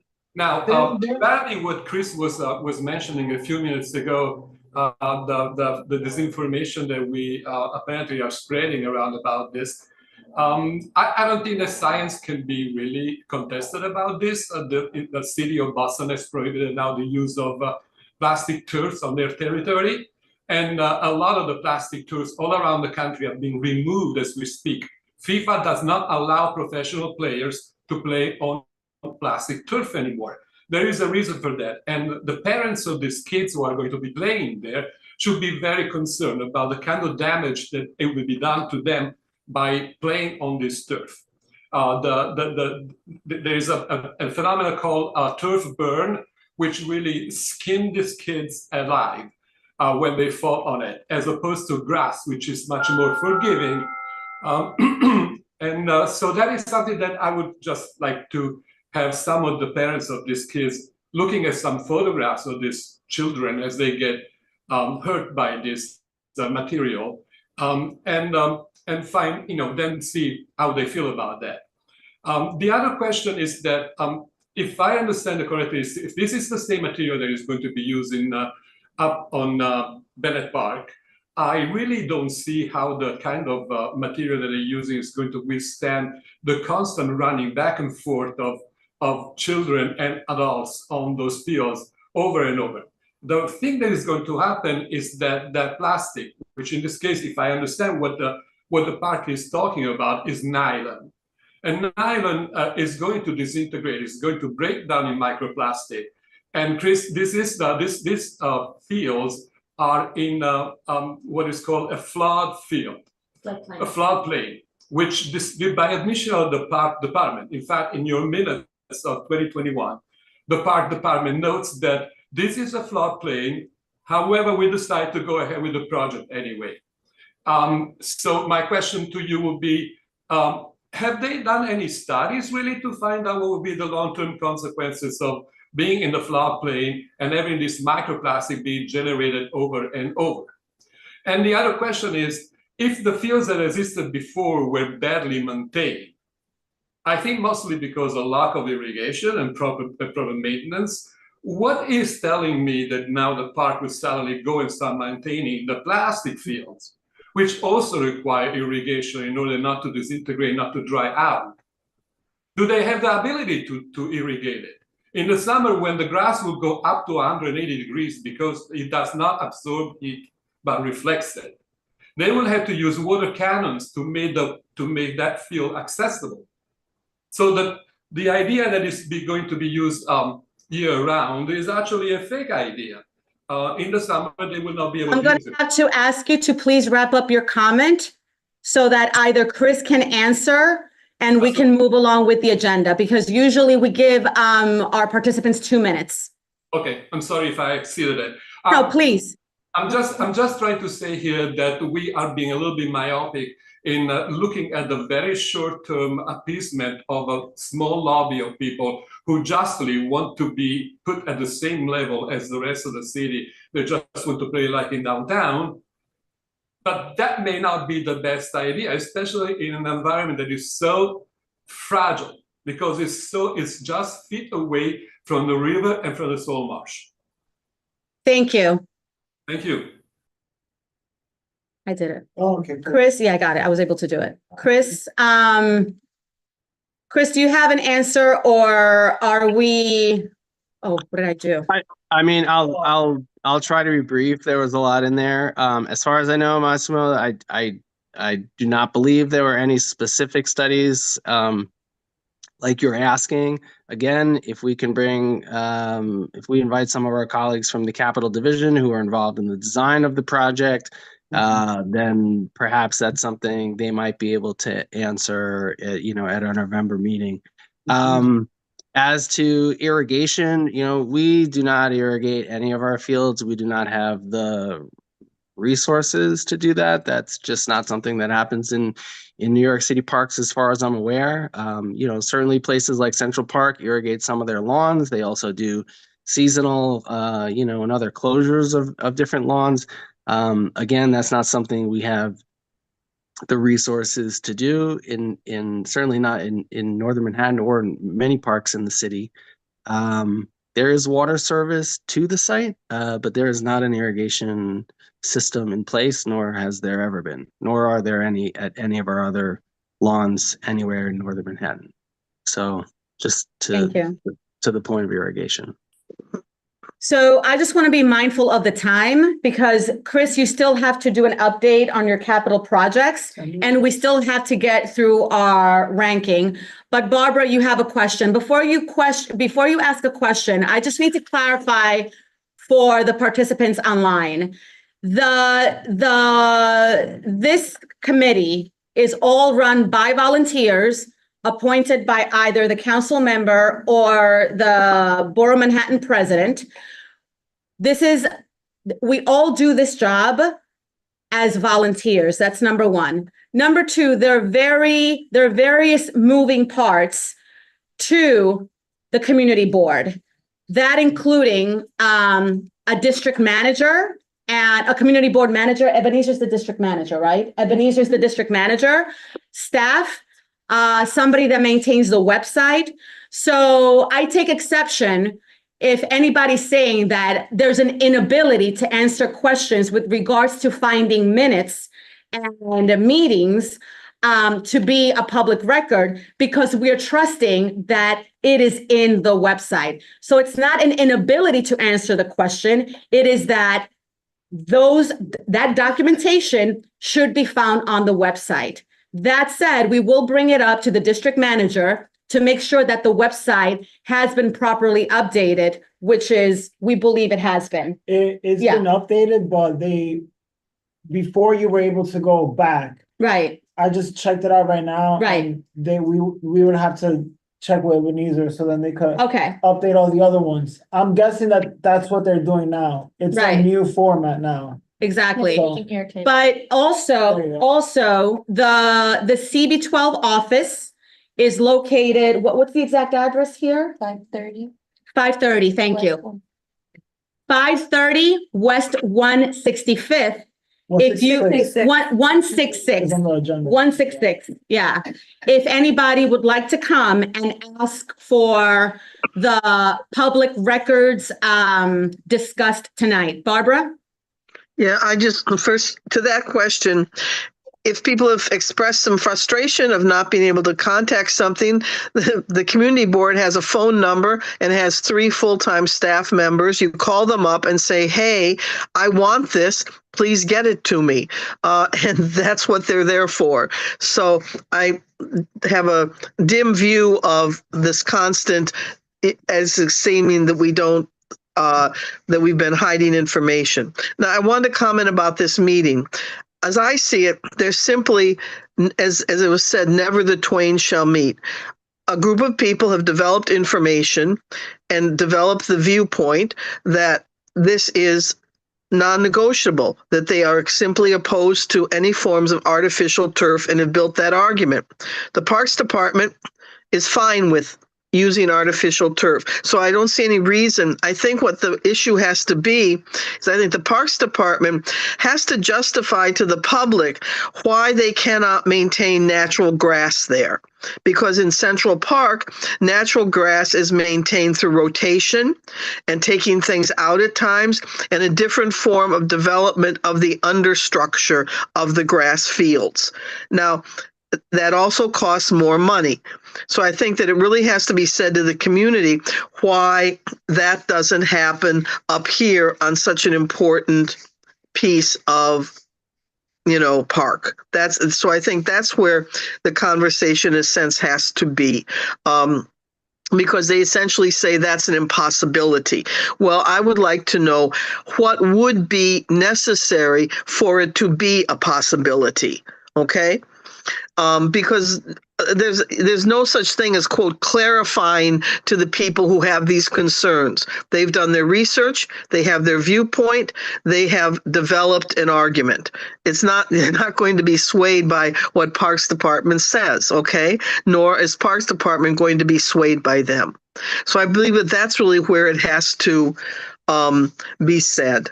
That's essentially my point, because I'm not necessarily convinced that we can't demand natural grass and the kind of budgets for maintenance that are necessary, even if it means, for example, having certain recesses during soccer season to rotate the fields and things like that.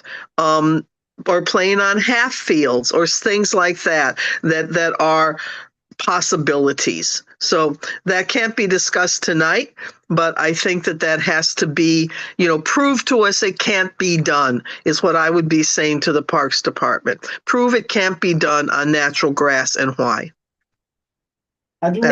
Yeah, and then I just want to move it forward.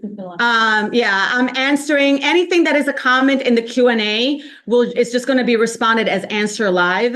I think we have answered most of the questions because we still have to move this meeting forward with the agenda items. I just want to piggyback a little bit off of what Barbara said, and I did at one point brought up like the whole Central Park thingy, and if I'm not mistaken, Central Park has lots of donors and yeah, they have a conservancy and they have lots of donors and all that stuff. And that would be super cool if Inwood Hill Park was maybe part of like the Fort Tryon Park Trust or something like that. But that is like that issue where she's saying that there's no money up here for that kind of stuff. And I would wonder if like what would be the moving forward to like actually having a trust or finding people with money to help us be like Central Park, because Central Park, great place, whatever, and all that stuff. A lot of people go there, but a lot of people also go up here to Inwood Hill Park. A lot of people go to Fort Tryon Park and all that stuff. Let me just say this. Central Park has a conservancy with a load of money. Part of that being started by Bette Midler before she did her New York restoration project. Riverside Park Conservancy, very, very wealthy people.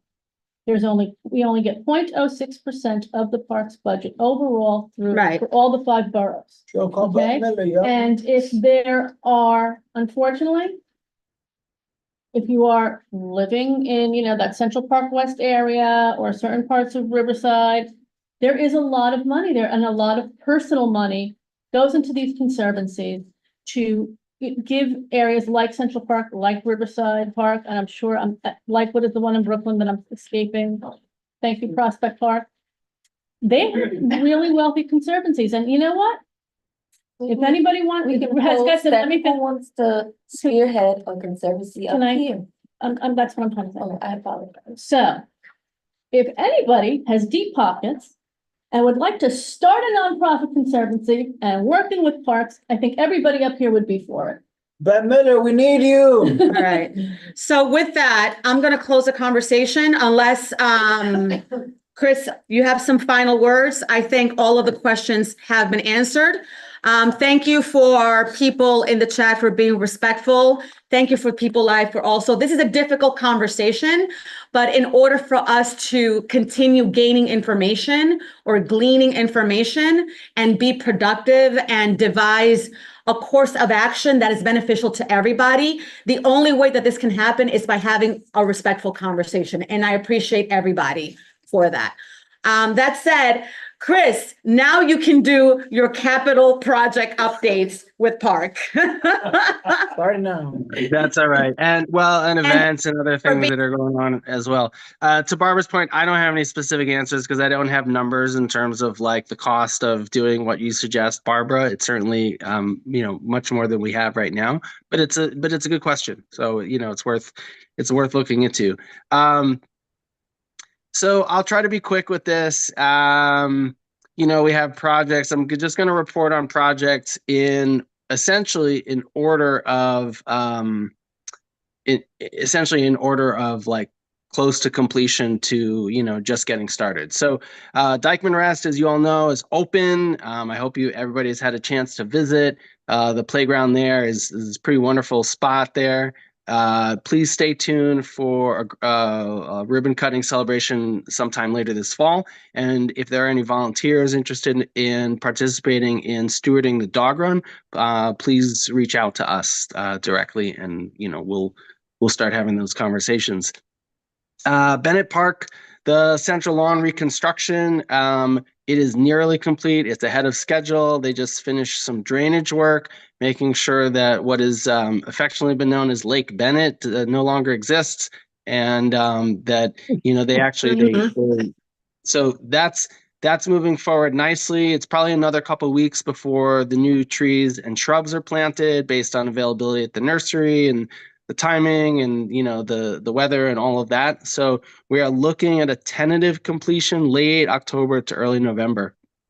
Both friends and stewards of Bennett Park continue to be really actively involved in improving the park, with every couple of weeks hosting some volunteer days. They're getting like 20-30 people at each one, which is terrific. They're cleaning the park, they're restoring the chess tables, they are clearing invasive plants from the perimeter, and they are currently planning some improvements and bulb planting to some of the perimeter street tree beds. So again, please reach out, and happy to put anybody interested in touch with that group.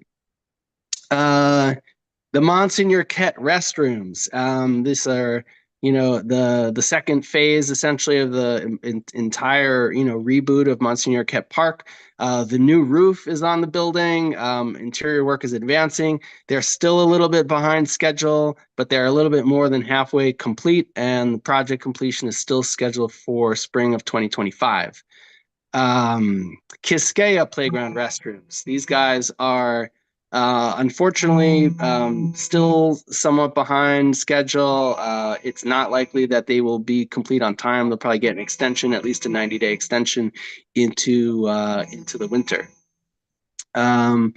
Inwood Hill, okay, we talked about that. So the project started mid-July. There's excavation and soil testing happening, and currently they're on schedule, and it's scheduled for completion by summer 2025, pending any interruptions, as as previously discussed. Inwood Hill Park, the ball fields 1, 2, and 4, it's reconstruction and lighting for field 1. These are going to be, essentially maintained as grass fields. The project has not started yet. I don't have a start date. Hopefully by November will be underway. And that's construction anticipated like 12 to 18 months. It's not a capital project, but it will be eventually. And I'm surprised there haven't been any questions about it yet necessarily. But the Hudson River Greenway, the upper Greenway along the Henry Hudson Park. So from Dyckman Street to 181st Street, as many of you know, the Greenway has been closed because of a series of very dangerous sinkholes that emerged after some of these intense rainstorms that have occurred over the last summer and last year.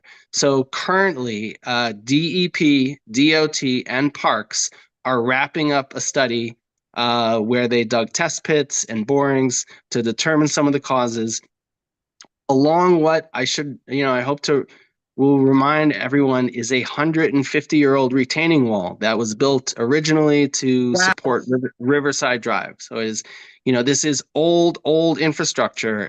So they are looking into what is actually going on. We should know fairly soon. They are taking it very seriously. And unfortunately, I do not have a, an update on like when it'll be open. But when they wrap up the study, the idea is that they will fix it and then go into like a longer term study to look at what some like long, real long-term, essentially like rehab of the top of the wall or the parts of the wall that may not be, working the way we'd like them to. So we don't keep having sinkholes emerge. Okay, quickly, October events. There's a lot of Halloween stuff coming up. This Friday at 7 p.m. we have Movies Under the Stars in Inwood Hill Park at Gaelic Field. It's Ghostbusters, Frozen Empire, 7 p.m. I think one of the neighborhood's favorite events is at J. Hood Wright Park, Friday, October 18th and Saturday, October 19th, Hollow Scream, where they turn the whole rec center into kind of a haunted house. That's 4 to 8 p.m. Get there early because the lines are long. That same weekend, we have Parahita Performance is the dance performance in Inwood Hill Park, I think on the peninsula, called Oh Ghostly Ancestor. That's from 6 to 7:30, both Saturday evening and Sunday evening. That same Sunday, October 20th, we have Forging as a Metaphor with Upper Manhattan Forest Kids in Highbridge Park. I do not have a time on that one yet. So I would say check our website. On Sunday, 10:20, we have the Great Saunter Walk in Inwood Hill Park, meeting at the Isham Street entrance at 10 a.m. And that goes from 10 to 12. And then also on Sunday, the 20th, Heather Garden Tour in Fort Tryon Park, meeting up at the Circle entrance to the park at Margaret Corbin Circle at 11 a.m. And the tour is from 11 a.m. to noon. Also on Sunday, 10:20, we have Open House New York, which, as many of you know, is a citywide series of events opening up rarely accessed spaces in the city. And we have for the first time ever, I believe, it's tours of the Fort Tryon Park Historic Gatekeeper's Cottage. This is also functions as the administrator's office, and those are from 12 to 4. You have to sign up in advance at ohny.com. The following week, 10:25, Fall Fest at Sherman Shriek, put on by New York Restoration Project, 2 to 5 p.m. Also a neighborhood favorite in terms of Halloween events. Saturday, 10:26 is the City of Forest Day at Inwood Hill Park. This is where Inwood Hill Park is being inaugurated as New York City's essentially like participant in the old growth forest network for having some of the oldest trees in all of New York City and certainly in Manhattan. And so this is a day full of events celebrating the forest in Inwood Hill Park. That's from 9 a.m. to 4 p.m. Thursday, actually on Halloween, there's the Halloween parade that the Fort Tryon Park Trust partners with neighborhood folks, and that's up Cabrini Boulevard to Cafe Lawn, 6:30 to 8 p.m. And then I'm almost done here. A couple events early November. The Inwood Pumpkin Pageant in Isham Park, also a neighborhood favorite, from 5 to 8 p.m. Friday, November 1st. Saturday, November 2nd, we have an extremely kind of fascinating and exciting project that the Parks Department is doing in collaboration with the Lenape Center. And this is essentially a reestablishment of beach plum, of essentially a beach plum orchard along the shores of the river at Inwood Hill Park on the peninsula. The timing for that day is to be determined, but it will be available as again on the website. And then lastly, Sunday, November 10th, we have Mud Kitchen with Upper Manhattan Forest Kids, also in Fort Tryon Park, and the time on that is pending. Look to the Fort Tryon Park Trust website for more details on that. And that's all I have, and happy to take any questions if there's time. Thank you, Chris. So right on time.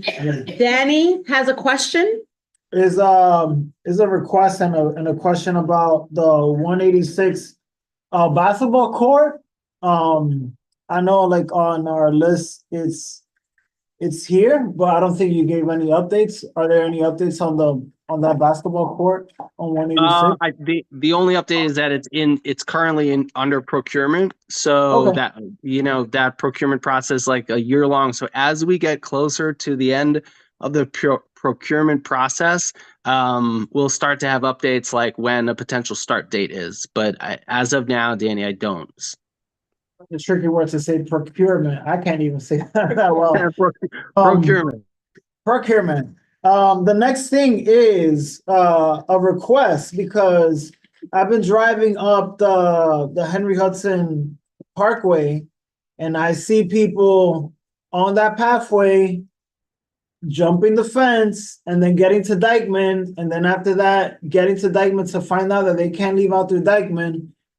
Is there any way to better fence off the 181, the fence that you guys have it closed off, a much better way of closing it? Because I see people riding it all the time and they get to Dykeman and then it's closed. Yeah, so Danny, I really appreciate that question. Actually, we had our team out there today resecuring the barricade there at 181 because unfortunately we've had to do this a number of times where people have actually broken the edge of the barricade, the lock that we've used to secure that, and so we resecured it today. We took a look at kind of how people were getting past, and hopefully the solution we came up with works. But we would like to remind everybody that the greenway is closed because there are sinkholes that span the width of the greenway, and it's very it's an unpredictable situation, so it's very dangerous, and we really ask the public not to abide by the signs that say this is closed and not go on that section of the greenway. As difficult as it is and as enjoyable as we understand, as hard as it is to not be able to bike, your favorite stretch of greenway, for the time being, it's for safety reasons, it has to be closed. So appreciate that question, Danny. It is funny, like seeing people like stuck on Dykeman and they're just like, oh, like what happened here? Like, I mean, they ignored the sign that said that the greenway was closed, and and you know their bike what? over the fence. So I have one word for you when that happens: schadenfreude. It's like you didn't read. Okay, now I'm going to take pleasure in your pain. Move it along. Sorry. I mean, Yeah. for us, the Better priority is that sign it, nobody. For us, really, the priority is that nobody gets hurt on there. So Exactly. There is a bunch of detour Well, signs. not that you can't enter, that you can't exit, that it's a dead end.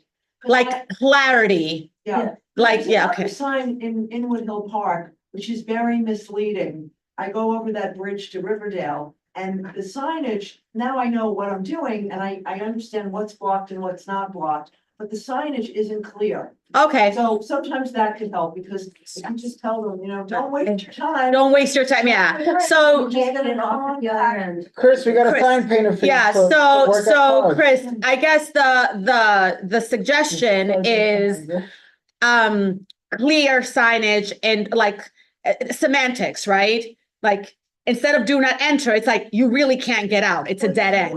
No, Or understood. No, I think that it's a good point, and we can look into like if we have some signage that would more clearly express that. Dead end. Yeah, appreciate that.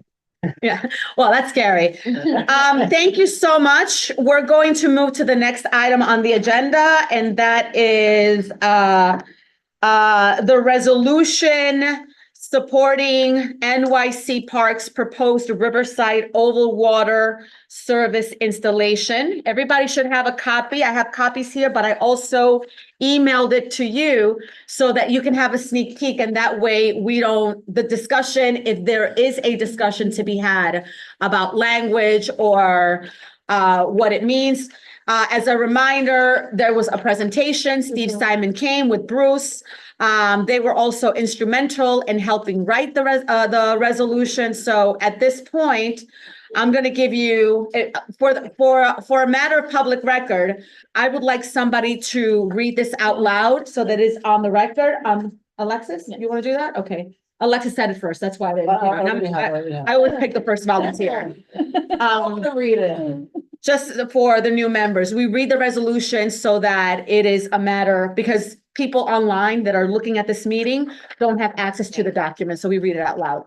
Go ahead, And take it away. The same thing, we would have to like do the whole adapting thing. So. You're obsessed with adapting. Anyway, go ahead. Thank God for Steve Simon and Bruce Robertson. Yes. Who created this. It was quite helpful. Resolution supporting New York City Park's proposed Riverside Oval Water Service installation.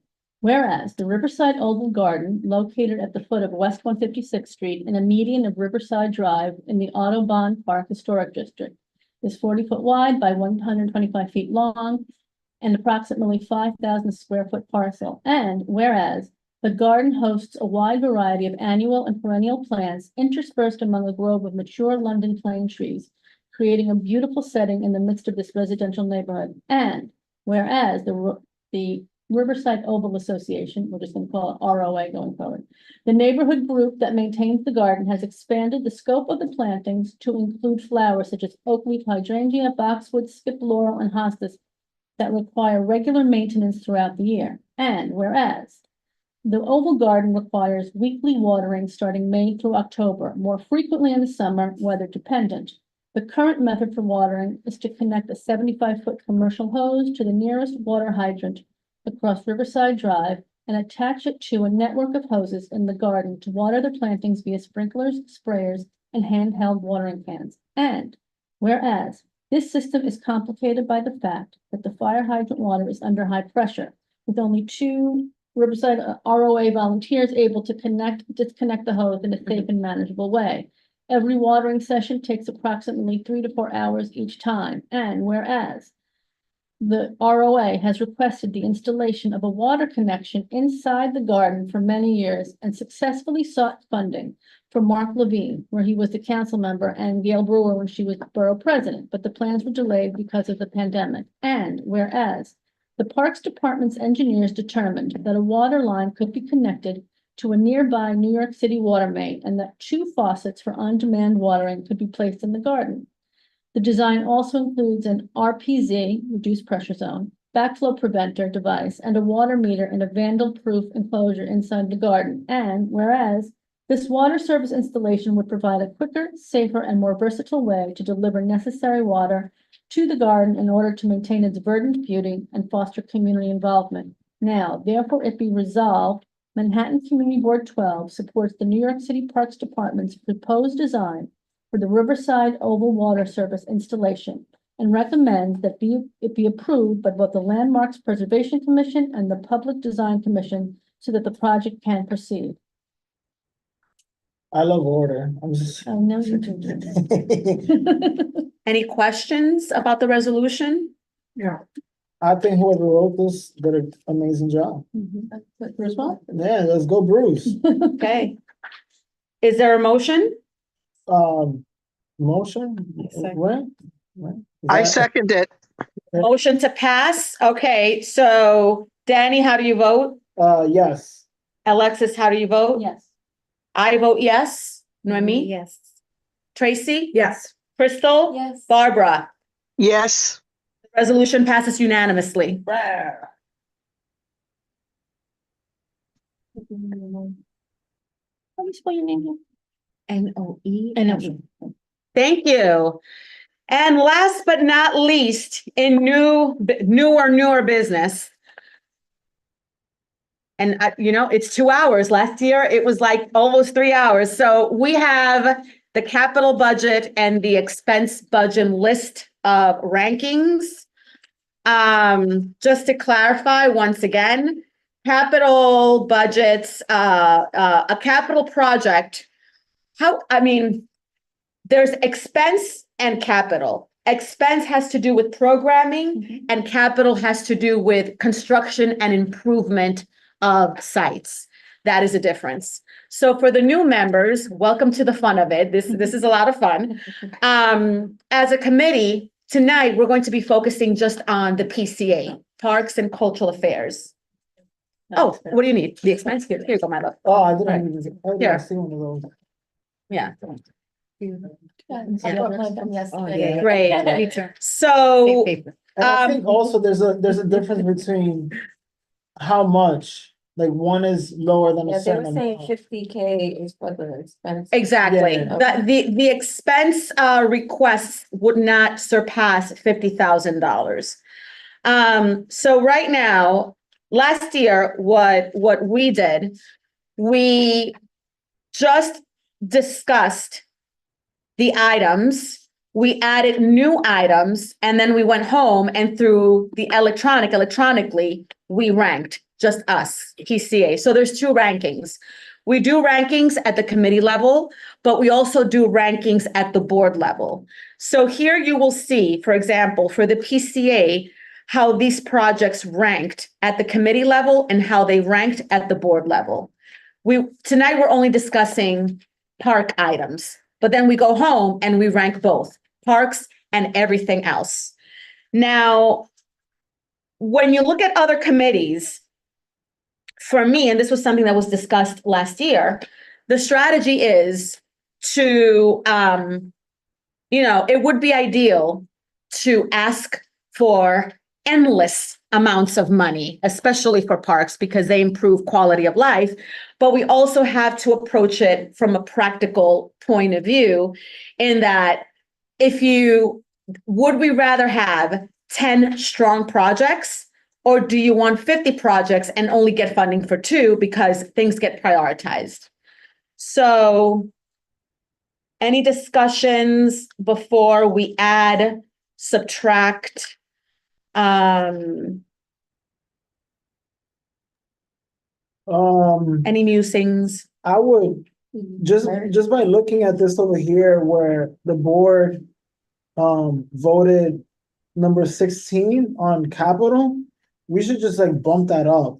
The Borman? Yeah, because it's like if it's ranked 16 in the full committee. In the board. Yeah, like why not? Right. So that's just right now what we're discussing, and I agree. Like, also, I don't know where we get access to the projects that have already been funded. Yeah, that should be here. CS. Anything CS means continuing support. That's already funded. We don't rank them. But Barbara, I'm asking because if you look at the capital budget list, it almost seems like nothing was funded.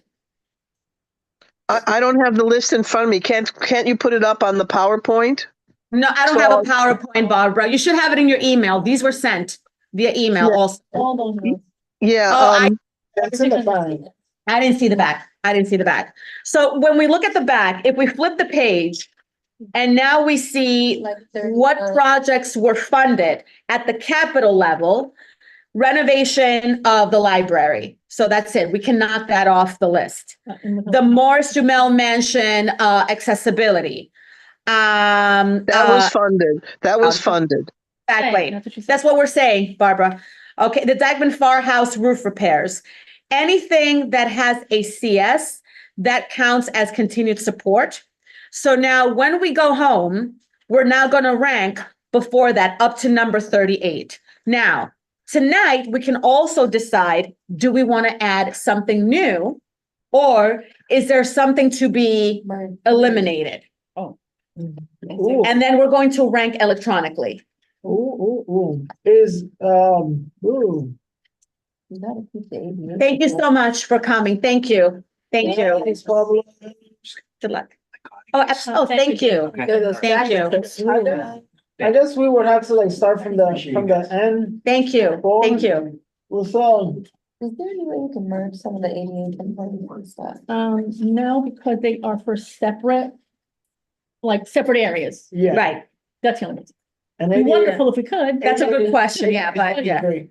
I have a question. There's one of them that says ADA for the bathroom in Dyckman Fields.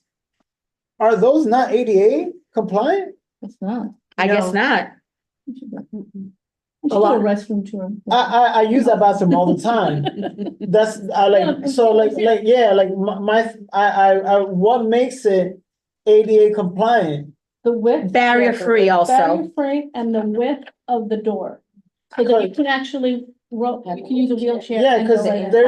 there's like for the men's bathroom, there's the size of a ADA compliant From start stall. to finish? So I just sometimes what it was ADA compliance is no longer ADA compliance based upon when it was originally built and things like that. So that's issue number one. Okay. There's also sort of small, they're not small, but things that we might not be as able-bodied or might not recognize, like certain bars that are needed to be in certain places and other things like that.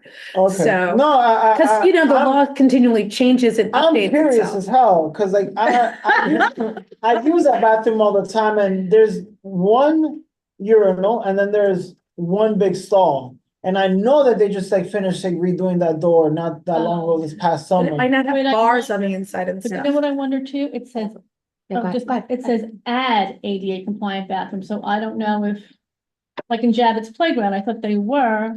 So are they meaning, do we add an additional one? Barbara? Yeah, I think that means, that they're going to add one. Oh, Yeah. to like add a new one already. Yeah. To the existing. Yeah. So okay. in looking at all of these, let's work backwards a bit. Is there anything that you would consider should be eliminated from this list? Both lists. Oh, the only thing I'm thinking of is because we talked about this last time, about the family picnic and barbecue things, because that was discussed. Which one are you looking at? Number, I'm Expenses? sorry. no, Expense, yeah. No, it's capital. Capital, I lied. Yeah. Sorry. Stop lying I to was me. Nokia. Number 29. On the capital. On the capital. Sorry, yeah. Now, if I remember correctly, we had discussed, this was a big push during the pandemic because we wanted more space for people to do things. Once we started coming back and coming out, as we're recovering from the pandemic, we have to think, is that really a priority when we have things like ADA, asbestos, and other things? So I'm not against it, but I'm just saying, is that a priority when we have bigger fish to fry? Barbara, you have a comment with regards to this, or did you want to comment on something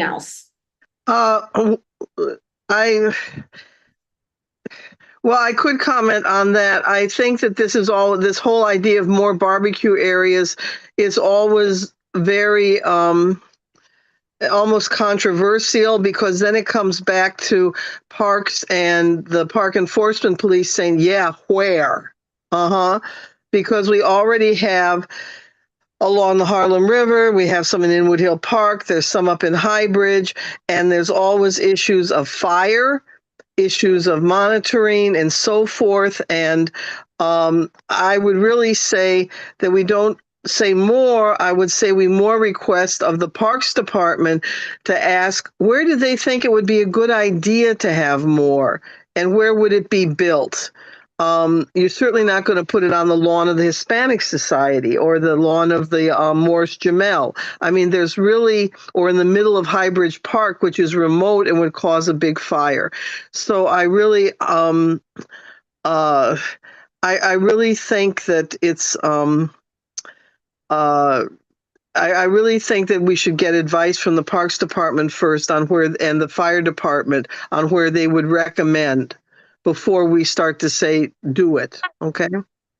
Well, go ahead, yeah, but I'm sorry, Tracy, but right now, Barbara, we're making a decision as parks. We can make the decision to eliminate it altogether if it becomes a question of how practical this initiative may be, or if it even has potential for funding. You know, well, usually in the funding, the first 10 items always get funded, you know, in terms of the capital or the expense. And after the first 10, then it can, you know, whether it's housing or land use or parks, whatever the first 10 items are, they'll generally get funded by the city. And then after that, it can start to get dicey. So if we continue to rank it, but we rank it lower, like it's in our thoughts, but not necessarily to happen, then it probably wouldn't be funded and we can just carry it along. That's what I would suggest. So are you suggesting that we keep it, or we? Yeah, we keep it, but keep it ranked low. Ranked low. Yeah, because even just here, like, it's funny that on the board level, it says it's ranked number 28, and then the one that's like on top of it's like ranked number 39, which is like, you know, oh, it's important, but it's not that important, you know. Yeah. Okay. I would, not on that one, but on, like, let's say the renovating, because it's interesting that she says like the first 10 is like normally like the ones that are being seen. I would add to renovating and reconstructing Fort Tryon Park, Linden Terrace, to add ADA compliance to have people be able to go up to that area, because I don't think that area has any ramps. Where do you put Number 10. Capital or expect capital, right? I would add that, because I think that's a very beautiful area for people to overlook the neighborhood, and that whole park is like more or less like somewhat ADA compliant with like a lot of the paths, and like many of the paths lead to the top of certain stairs, but that's like one of the few places that you can't go up there with a wheelchair or so. And I think that's a very nice and quiet, serene area where people could just like hang out, and at some point maybe get up to the flagpole and see the neighborhood from there. So, okay. So I'm not sure, you know, I think that's a wonderful idea, but I am not sure. Because remember, any change in Fort Tryon Park, it's a triply landmark place, and even ADA compliance, it has to go through the Landmarks Commission, and I know Linden Terrace very well, and I'm not sure if that could actually be made ADA compliant. And under landmarking rules, if something would have to be really altered and in a sense damaged, in terms of its aesthetic to make it ADA compliant, what you say is no, it won't be, but what you do is have to offer an alternative. So for example, as you said, the walkways into Fort Tryon are ADA compliant, or maybe to go down onto that more south lawn area to make it more accessible and compliant by having a wheelchair accessible roadway down to the southern terrace there. You know where I'm talking about? Like where they do the Scandinavian concerts. Yeah, because I know Linden Terrace, there's two entrances. There's the one in the back closer to the flagpole, and then there's the where it has like the plaque on it. And I would think that you would add a ramp or something like that. Oh, but the ramp has to be at a certain degrees of elevation, and it can't be too steep, and a lot of things like that. It's pretty tricky. Tracy has a question. Yeah, Tracy. I'll check with Wayne on that tomorrow. Okay. Yeah. So at this point, in order for us to try and finish this meeting by 9 o'clock, right? Longer than usual, but only by half hour, two hours, right? It's only half hour extra.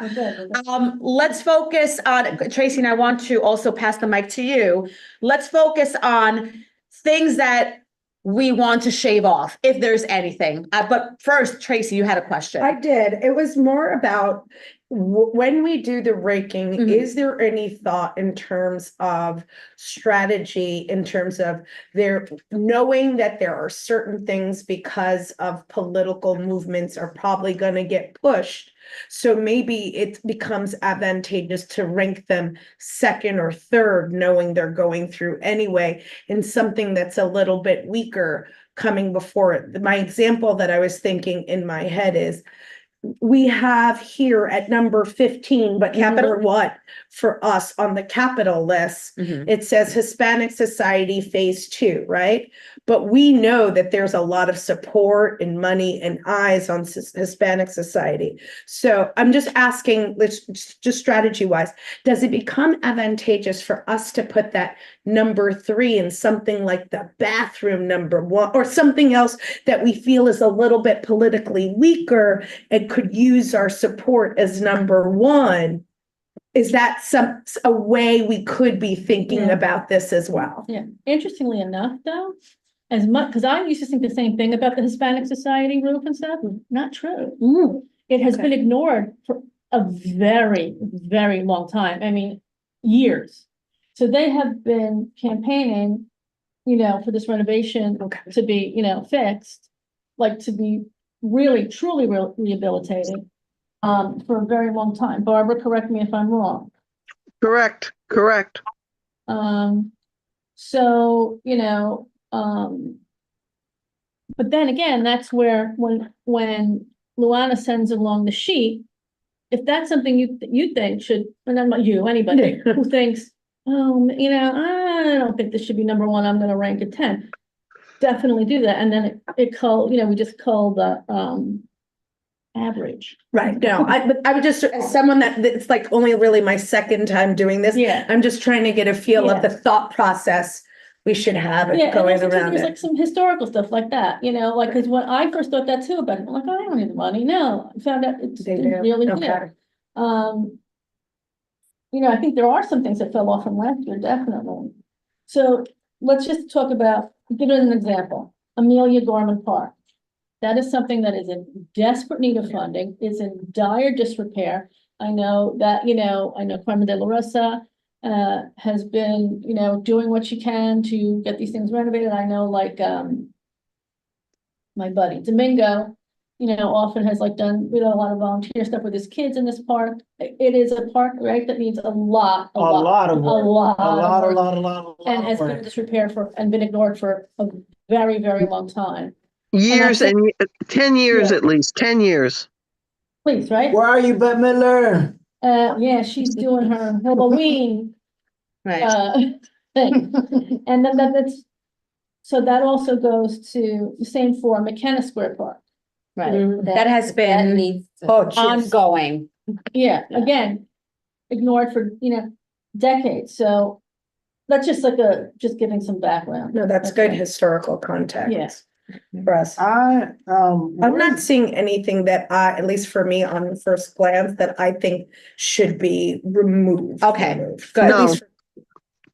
All right, so let's go around now that we looked at capital and in an effort to leave at a decent time, what I'm hearing is that, wait a minute, but this hasn't been funded, right? So only Anything with CS. So anything with CS, reiterating, you don't need to rank because continued support means that they have been funded. What we're looking at now in capital I have a quick is, question. hold on, Danny, from number 15 all the way to, and then it skips to 38 because I'm sorry, all the way through 38, right? We are agreeing that nothing is coming off that list and let the rankings speak for itself at the committee level. Yes? Which was Okay. The only comment I have to make is that I'm a little disturbed that the renovation, the rehabilitation of the ball fields is ranked so low. For Inwood Hill Park, ball fields 3 and 5, and Dykeman softball fields 1 and 2. I'm a little surprised about that they're and also in the committee, in the general meeting, they're ranked so low. Luana, could you request from Parks an evaluation of what kind of shape those ball fields are in? Sure. Yeah, do you have any insight? Yeah, because are we letting them just really, go to seed, so to, be what kind of shape they're in? Because this would be another year where they are to some extent neglected or whatever. And by the way, this would also be position where these, the anti-AstroTurf people could jump on the ball early. My comment by them earlier, by the way, was that with their 3,000 signatures, let them form a conservancy. Let's give them a budget. If you want natural grass, this is what it's going to take. Thank you. Put your money where your mouth is, so to speak. Barbara, please be nice, Barbara. I think. Okay, Danny. I think in 1 and 2, in softball field 2, there's a big sinkhole, and I think they kind of patched it up at this, the people that use it, they patched it up kind of, but yeah, that would be nice if it ranked up higher. And at some point, Naima was kind of advocating for it until she stopped advocating for it. And I also think that the people that use those fields get used a lot. Right. Constantly.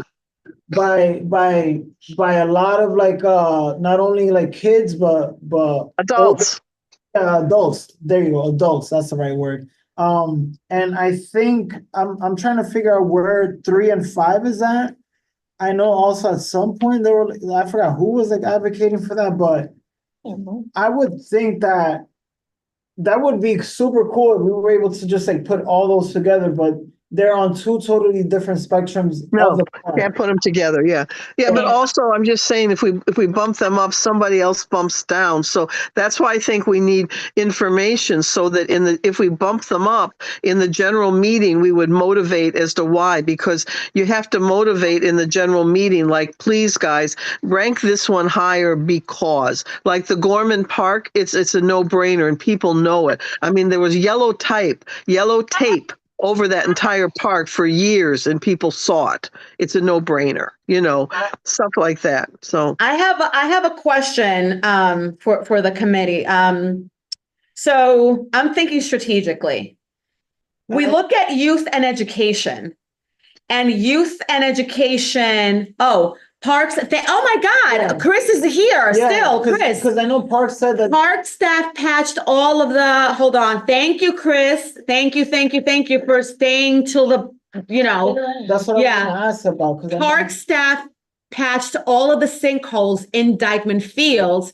They seem to be holding up after the last few rainstorms. Okay, there's your answer. But what I was saying to the committee. If we look at youth and education only has one project. Can we be 2 projects? School Construction Authority and expand daycare centers. Oh, yeah. I'm sorry, I'm looking at expense. I'm sorry. Can the 2 youths piggyback on us and say, We don't have that many projects. We'll take this project and advocate on behalf of youth and education, or does it have to be parks? It has to be under the committee, which is the agency that will fund it. And the Board of Education would not be funding a softball field. Got it. Okay. Thank you for that, Barbara. No problem. Danny, you had another question, or are we ready to move? It's 5 of. Are we ready to move to expense budget?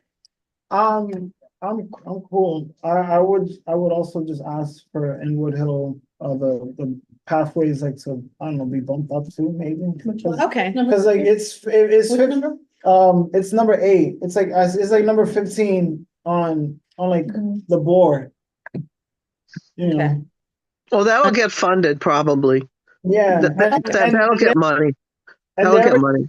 They already did a bunch of pathways and all that stuff, and I think that's like super important. It is important. It's how important? I don't know how important, but it's important. Yeah. Okay. Well, people know that if it's number 15, it'll get funded. People know that the pathways and the pavings have to be done. Okay. Yeah, that's we made it 8. I think 8 is if you want to that's good. I think. Okay. I think it's cool there. Yeah.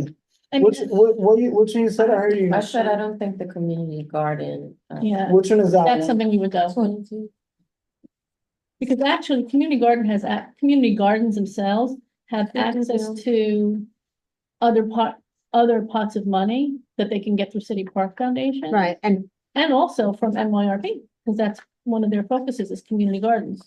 Okay. Noemi has a question. Sorry, Derek. I was just also thinking, how Tracy had mentioned, like, are we strategically trying to move together to get them ranked based on what the board already ranked? No. No. No. Just because I was moving the numbers around and we have our numbers somewhat scattered in compared to what the committee has ranked up. Right. The reason why is because when we're going to rank in October's meeting, right? That's where the final ranking. I'm sorry. Oh my God. During the general board meeting, right? That's where the final and you'll see. But when I come up and we say, okay, when you rank, there are a lot of priorities, and the priorities compete. So, of course, when there's such a need for an example, like public housing, and that's the priority for the community, then usually other projects get ranked lower. Sometimes it could be health. So usually the reason why many projects get ranked by the board low in parks is because there's so much priority on housing and health that it's like, oh, well, parks. But then the argument that we make as a committee is that parks improves quality of life. And that's why we should be ranking parks high. We can have housing, we can have all of that, but it means nothing if people don't have outdoor spaces, if people don't have green to breathe, right? So that's my spiel when I get there. And Community Board 12 has one of the highest land of parks in New York City. Green, it's a green belt. Oh yeah. It's a green belt. For the benefit, let me just say, for the benefit of our newer members, when I said that your top 10 projects are almost perfectly guaranteed funding, 8 out of the 10 projects last year were housing and health. And again, reflecting what Luana said, but do let me point out, to our credit, in Parks and Cultural Affairs, I brought up the idea out of nowhere to create a park at the Dyckman Rest, which was just a desolate area, and then just full of basically, I have to be polite, full of desolate people who were, Not on the A crack recording. house, yeah. Okay, thanks, Danny. It was a sitting area of a crack house, and then a bunch of jumble of garbage, and then just a bunch of rocks. And I said, well, let's make a beautiful park, which sounded like a ridiculous idea, and let's allocate about $5 or $6 million, which again is ridiculous when we don't even make the top 10. Well, people love the park. Please, everyone, go and look at it, and we did it. So the committee really, really made something. Have you been there yet, Danny? I pass by through it all the time. It looks beautiful. Thank you. It does suck to see needles there and all that stuff, But that's a separate That's a issue. separate issue. That's health and human But there's resources. not. But Danny, it's been cleaned up. You don't see that there anymore. Saying that it sucked. I should have said used to see needles out over there in like that little area. It does suck, but it looks beautiful now, and I'm glad that it's like actually like being used as a functioning park and that people can enjoy it. Yeah, and there aren't needles there now, and even the people who were so troubled, they sit there nicely now. It's polite, it's wonderful, And so don't feel that we're totally ignored. I mean, we essentially got, I think, about $12 to $20 million last year. It was very, very good, Good. And Yeah. again, to remind the new, the newer members, like I said earlier, Parks only gets 0.06% of the capital budget, okay? So when you're ranking these two, well, and last year, I was pushing for ADA accessibility all over the place. Yeah. So just to consider, the ones that look at J Hood Wright Overlook and Viewing Platform, ADA accessibility, Port Washington Park, repairs the ADA accessibility, they don't have any of that. So that would be, let's say, in my world, the world I've created for myself, maybe more important, not more important, but needs to be up the ladder for places that already have the ADA compliant bathrooms. Just to get at least two places up to Two snuff. more places, Yeah, two more places up to snuff. Yes. A few years ago, to your point, Alexis, we got the ADA compliant restoration at the Laurel Terrace. And that was a huge accomplishment, to have that in Highbridge Park and to have that to be, ADA accessible and restored, and the Laurel Terrace restored. That's not on our list anymore because it was completed and then gets dropped. But that, 3 or 4 years ago didn't exist, it was derelict and not only non-ADA, it was derelict. So nice work. Thank you. I want to do a quick time check. It is 9:03. 9:03. Okay. Let's move. Is it fair to move to now the expense budget? Yeah. Sure. I'm gonna add too, or just say them. Talking about needles, so I run through like that little pathway by the Washington Bridge, not George Washington Bridge, the Washington Bridge. A lot of the times I see needles out over there. I wonder if it would be beneficial to either have extra people going down there and picking up needles, or having little safe drop boxes for needles, so then it could be picked up at a certain point, because it is kind of like alarming, like to walk through those areas and then after that see all these needles on the steps. And that whole pathway is like super beautiful now. The whole pathway that goes like from 181 all the way to like 170 something. So where On Point does a lot of needle cleanup, I think, pick up. Yeah, and also here's what's happening with that, Danny. That sounds to me as funding for staff. And I don't know that this budget gives money to pay people to clean up. I was thinking like For the boxes. Yeah, boxes. That's like more. I Yeah. had that in Marcus Garden Park, and because I'm there for the whole month of July, and so they do have those little boxes up at Marcus Garden. It's not that heavy a lift in terms of expense, but it has to be put up. That is one, Yeah. that's a parks thing. And like strategic places, cause it's like, Yeah. okay, like go do what you have to do, but just drop it off Alexis, here. do you think that it's helped at Marcus Garvey Park? Yeah, but they also get like the guys from On Point that are in the East, in the Harlem office, right? They are also there all the time picking up, and then there's another, Harlem United also does a lot of pickup. Now, we've got On Point here as well, AKA Washington Heights Corner Project. And I know they do a lot of cleanup, but you know, it's Do we know never for enough. sure that those added boxes have been helping, or is it the people actually going to clean it up?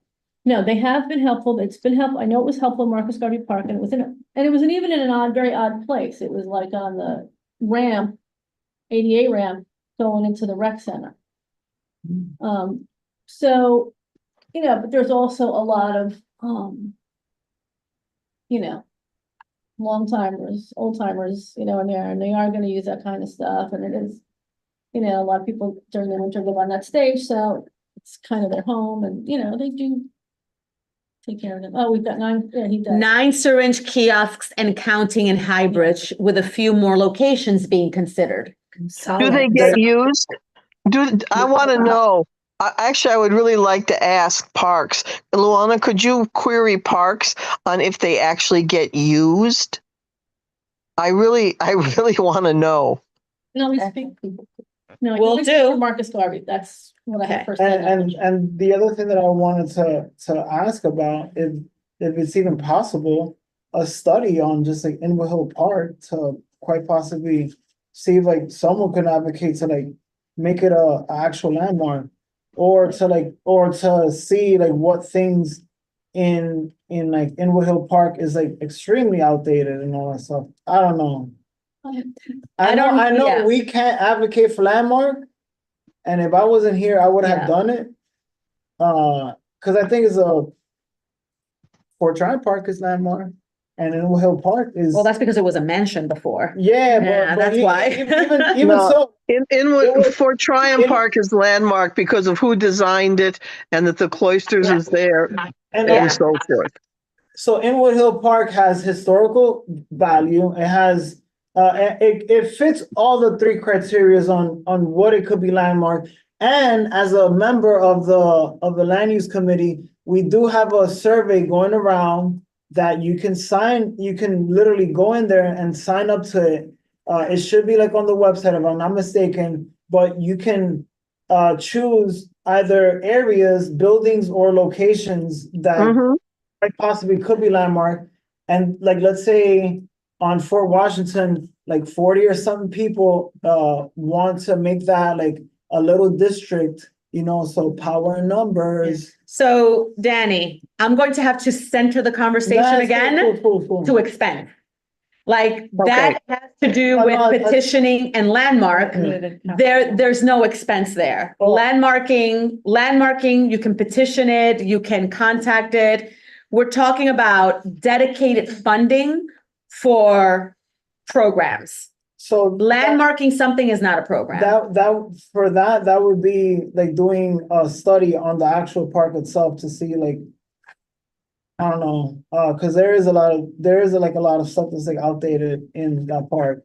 That would be the only thing that I would think about, but besides that, I don't have funding to do research on what? On the historical significance of Inwood Park? No, not on the historical significance, just like on things that could be updated or improved and all that stuff, because that is a really, really big part. So funding for a needs assessment. Yeah, that. Everybody agree with that? But do the survey. Power numbers. When are we get the survey on? All right. So I have a question. There are a whole bunch of numbers on the expense budget. Does that mean that funding was allocated? I'm a little bit confused. Yeah, that's what happens if it's blank versus what is the meaning of this number? Because then if we're saying. You're talking about the 10-digit number in the 4th column. Oh, that means that it was assigned a number, but it wasn't necessarily funded. Got it. Lots of things have numbers, but that that was assigned like a place in the place in like the city budget. In other words, the city not the budget, but where it would be sent to, where it would be assigned if it got funded. But it wasn't necessary. See, for example, support additional funding for programming in the parks and such. So some things are funded, I guess, but not the whole thing. No, it's where it would be allocated to if it happened. That's how I understand it. Got it. Thank you. Hold on one second. There's an answer here from Parks. Many kiosks were broken and we have been replacing them with smaller, better armored kiosks. All of the existing ones are used, some obviously more than others. The busiest ones are close to 181st in Amsterdam. Okay, so that's good to know. And that's where also we're near where. Because that's where that needle exchange place is. Okay. It's near there. All right. Okay, my comment is the thing that we wrote last year or the year before, our item number 1 about increasing additional programming throughout for additional playground associates, maintenance workers, et cetera, to provide recreational, waterfront, after-school environmental conservation programming for kids, teens, adults, seniors, and formerly incarcerated or institutionalized. People love it. And that was actually, I think, probably the highest ranked thing that we got. And that is something that gets funded. So in other words, a lot of these things, because people realize it's a broad item that represents, we want activities funded throughout our parks. So when you see that Parks is funded, for example, the Inwood Arts movies at night, or the recreational stuff in Highbridge Park, or some of the stuff that's gone maybe like at Inwood Canoe Club, or the after school stuff at J. Hood Wright, all that is falling under our first, the thing that we ranked first. I think though we have to step up, that we want to see more maintenance and operations workers.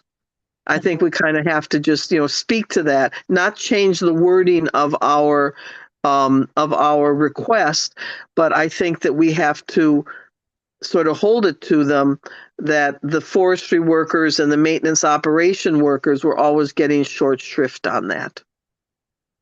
So I just want to clarify something, Barbara. Yeah. So for like Inwood Artworks, the festival that he does and the after movies that he does on the Hudson, this funding has nothing to do with that, because he's a private nonprofit.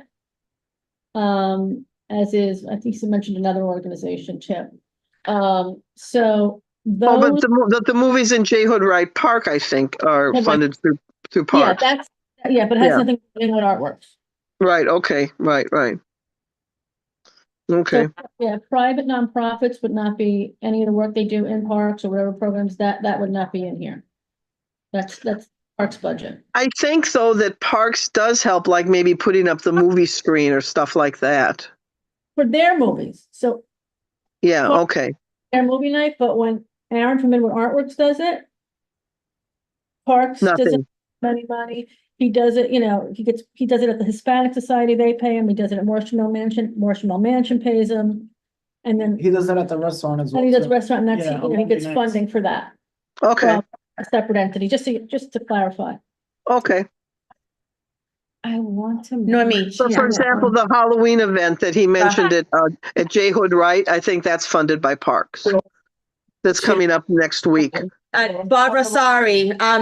Somebody was before you. Yeah, Normie. So I wanted to mention that yesterday, as we were looking at this with youth and education, we had mentioned that we didn't see a proposal that was previously mentioned here. And it kind of came to my mind that we're very much aligned with what Barbara just pointed with that first proposal as a committee. The only tweak to it was that it was a nutrition programming for permaculture, which also would provide a paid internship expansion. So that's how youth and education would come really close to that first one. In regards to the expense budget. Can I ask a clarifying question? So you're saying on the expense budget, number 26, that your suggestion would be to add some language along the line of what exactly, like nutrition or some like to higher, like what, I guess that's my question. Right. So it Well, was, but what's the verbiage I you think wanted we to be used- changed to?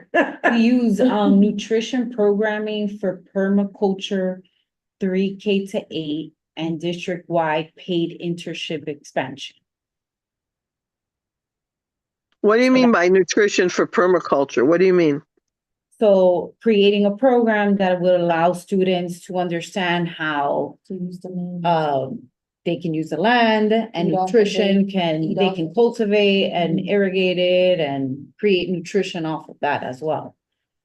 As some type of And then circle of the life, incentives. right, within our community. Gotcha. So just Googling, if you look up nutrition, permaculture nutrition activities, it's promotion of local foods through seed collections, establishing permanent gardens, and demonstrations on using and identifying local foods. This is just in terms of like Montessori type teaching. And it's not necessarily for toddlers, this is for anyone, Right. but just so we know the language that we're using, what it means. Yeah. Isn't some of that going on already over at PS5 with like the Stephen Levy Garden over by the river? They've started that a little bit. Yeah, it has to go on, if I'm not mistaken, you guys know better than me. From what I understand, those things can happen on the school, it's for the school grounds. Right, the Well, we're school pushing garden. community No, that's what I'm schools. saying. Right. I'm just trying to. Right.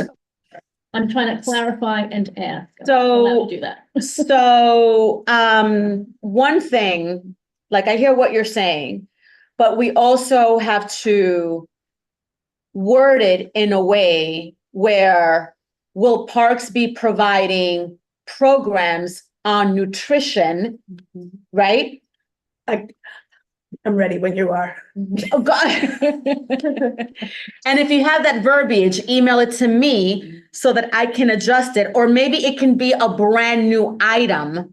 I like the idea of if we could add, I'm thinking add two things in this list with commas. And I would say, permaculture, nutrition, education. Mm-hmm. And then, something like parks internships in Okay. support thereof. Can you email that to me? Yeah, you know, we already have in my item number 1 there under parks, we have environmental conservation and cultural programming for kids, teens, adults. If we just tweak that a little bit and made it environmental conservation, and then comma, and then just add comma, nutritional cultural program, nutritional and permaculture and cultural programming. Just add that as another one. Okay. And then we can also add to that another sentence, initiate paid internships. Initiate paid internships. And I'm emailing this. And initiate paid internships for school age youth. Has Claude presented? Wonderful. I've typed that up and I'm going to email that to you, Luann. Thank you. Okay. So it's asserting another comma thing before and cultural programming, and then adding another sentence, initiate paid internships for school age youth. Got it. Great.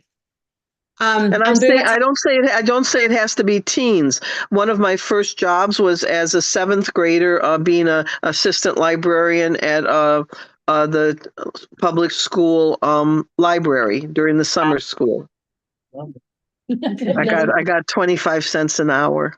I love that. Wow. Nice.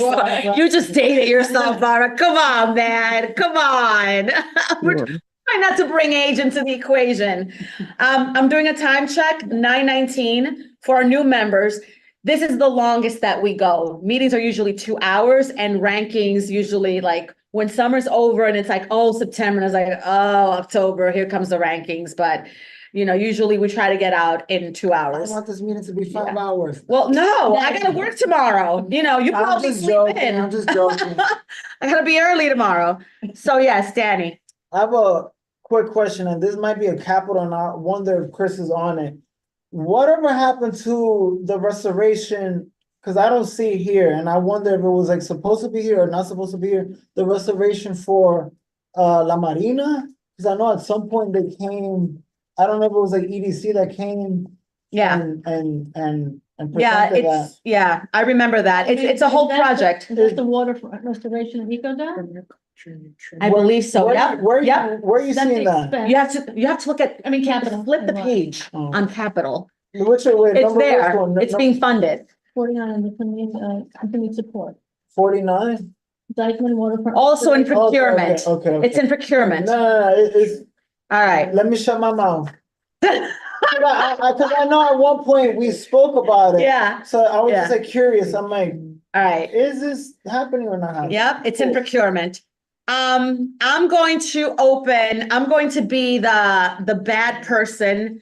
I'm gonna be the female dog here, if you know what I mean. Is there anybody in the public? Do they have any? No. Right? Okay. No. So they're just advocating for areas not to be paved, to keep Inwood Park, all of that. Keep up with the So, boss. Barbara, I know you love this, but the goats. It's gotta go. It's gotta go. It wasn't even ranked by the board. What are you talking about? I didn't love it. I didn't love it. No, this is. Whatever. I'm so sorry. That's what I'm talking about. I said. Oh, I see. We miss you, Sally. We missed you. Okay. It was Sally. I didn't right. love it. Okay, You throw that into the perma. no. Fish to fry. Yeah. So last Go, year, so every year, there's always, for the new members, every year, there's always this discussion about environmentally friendly ways to do, I don't know, like pest control and overgrowth. And this idea was being tossed around that you can bring goats to eat. I don't know. Do they eat kudzu? I don't know. But let me, yeah. They eat poison ivy. They eat poison ivy, and they're used extensively in Riverside Park. Thank you. I thought you didn't love that idea, Barbara. I didn't know. It doesn't mean that she cannot speak. She knows a lot Like, about it. with mastery about it, She knows a lot about every it. year, so there's an attachment to this item because it was a dearly departed board member that brought it up. Sally Fisher. I think Sally Fisher, rest her soul. Love I you, think it's Sally. time to bid I'm this sorry, Sally. farewell, because as you can see, it ranked last at the parks level, and the board didn't even rank it. I think we would be doing a disservice to Sally if we continue to push this, knowing that it's no longer going to be voted on, because either this was a mistake or people like, yeah, I'm not voting on this at all. It wasn't even like, how many of these things do we have? Like 50, 60? It didn't even rank 57, you know what I mean? So can we 56. agree that it's time to bid this thing I thought we did that last farewell? year. I was kind of surprised to see. No, it we didn't do again. it last year because Alti came on and she advocated for it. I wonder if, cause I just like saw this word workshop. I wonder if. We're talking about the ghost. I know, but I wonder if we can change that to a workshop on pesticides, on like helping the ecosystem. I just saw the word workshop, so I wonder if that could be changed to have a workshop on like. That would be a brand new. That's not going to happen. I mean, it's not going to happen. I mean, the ranking list is not a place to float philosophical ideas. It's what are people willing to put money on. I'm I'm just throwing it out there. That's all. But that can come off. So let's talk about it over coffee sometime. I'll meet you at the Dykeman Rest's playground. And just, in terms of this increase for Parks Department, just so that we answer that, but it's real, Parks then decides what programming goes on. Exactly.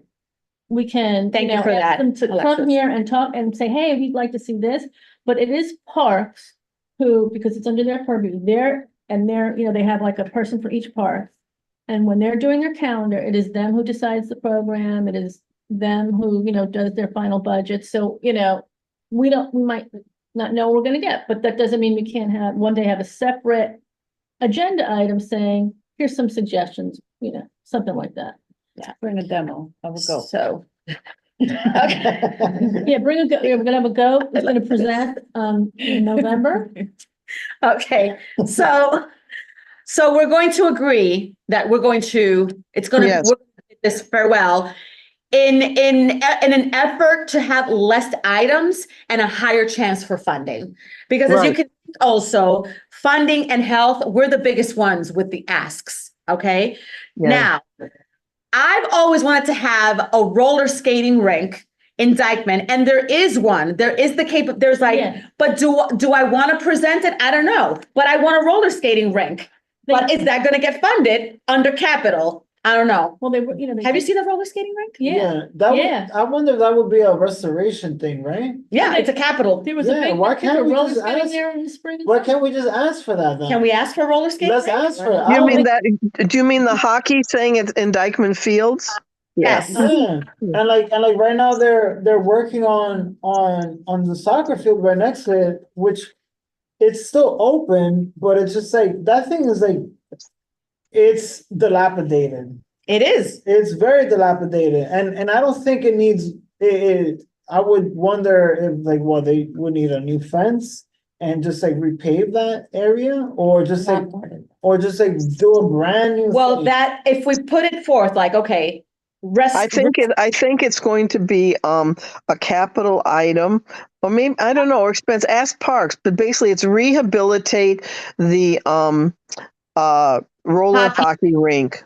Right. And then Rehabilitate roller hockey rink at Dykeman Fields. can it become eventually a concession? Because then if it gets rehabilitated, then we can bring money into the community like Prospect Park and Lefrak, where I go roller skating. I'm just saying. That is So, considered Dykeman Hockey Field 1. Text it to me. I got you. Can we add this? Is this okay? Let's add And that. now I'm going to be the Sally Field of roller skating. Right. Yeah. All right. No, it's- Use that for volleyball as well too, so that would be super cool to like make it a multi-function kind of like. That's a little bit lofty. Yeah. No, Luana, it used to be used for volleyball. It used to be used for volleyball too. Yeah. Yeah. All right. Because it's funny, like over here on the parks map, it's a volleyball icon, but if you click on it, it says. It's paved. It's cemented. It says hockey. Yeah. So. Yeah. All right. Yeah, it was for It is- roller hockey. Yeah. It is now 9:28, 3 hours. Thank you so much, champs. What's one item on the? One more item, and then what happens next? Like what's gonna happen now for the new members? We don't know. So I have hot cocoa. I think we would have to like rank it on ourselves and. No, I'll explain. I'll explain. So just wanted to make it up because this is I live in the wheelhouse of arts and social justice, right? And so this line item. Which one? Expense or capital? Expense. Okay. Which is increase DCLA funding by at least $1 million to increase support for arts programming and individual artists. We can see D12. What numbers? That was on the expense. It's item number 29. That. Yeah. So. The DCLA funding money, right? When you go in and you do your application, and I actually sit on the panel to score these applications. It's got that, this really doesn't, it's not gonna happen. That's DCLA from their budget has to put in the money. It's, they get the money from the mayor. It was cut, they restored some money. This really, it's just not gonna happen. I'm gonna be honest. To ask this to be an expense item, it's superfluous because, okay, so. To ask what? What? To ask what to be an expense item? To ask for increased DCLA funding in an expense item. It's unrealistic. It is not gonna happen. And the way DCLA does its budget is, Carmen has her own budget for city council that she can do discretionary. If arts and cultural organizations wanna Mhm. fund that. I get a lot of city council money from arts and culture, right? But when you sit there with an application, we don't look, we do look at what neighborhood you're from, but we also look at, is this nonprofit? Does it have the budget? Does it have the sustainability? So this really should not even be on there because it should not be our Eliminate it? purview. Yeah, it's really not our purview. And it's not up for us to It's also city agency. It's a city. It gets its own budget. Is that what you're saying? It's a separate Okay. city agency with a separate budget, and when you go to rank and score these applications, it goes by those. It goes by the clarity of the application, the sustainability organization, et cetera. It's got nothing to do with something like that, so we can take that out. Oh. Let's rely on your expertise, and it is a city agency also. Yeah, It does make sense. yeah, Makes sense. has their own budget. Okay.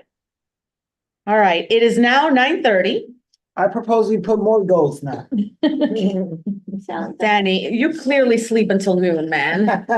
Clearly. Take me and Dan. All right. As we walk home. So what's going to happen next, as we wrap up, is I will send this electronically.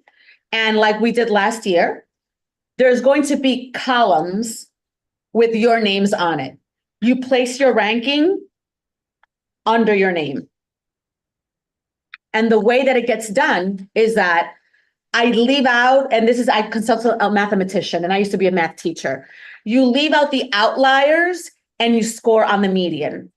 Because let's just say that you voted 10, 9, and then the 4 of us here voted. Then that's the average based on without the outliers. Does that make sense?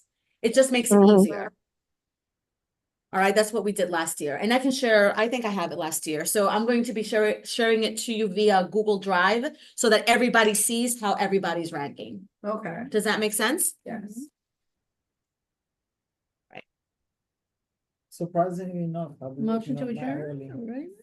right? Yeah, motion to adjourn? Motion to adjourn? So Sure. any questions about the rankings, how to proceed? Well, also, we have to send them back to you right away. It's a live document, Barbara. So all you gotta do is rank in your computer. And it's Okay. automatically updated so she can see it as well. Exactly. Okay. It's like a Survey Monkey. Yeah, similar, Okay. but on an Excel spreadsheet. Okay. Okay. Thank you. I second Alexa's motion to adjourn. Yes. Okay, we did it in We did 3 it. hours, man. In 3 hours. Thank you so much. Lit. The meeting is adjourned. Okay. Thank you all. Good night.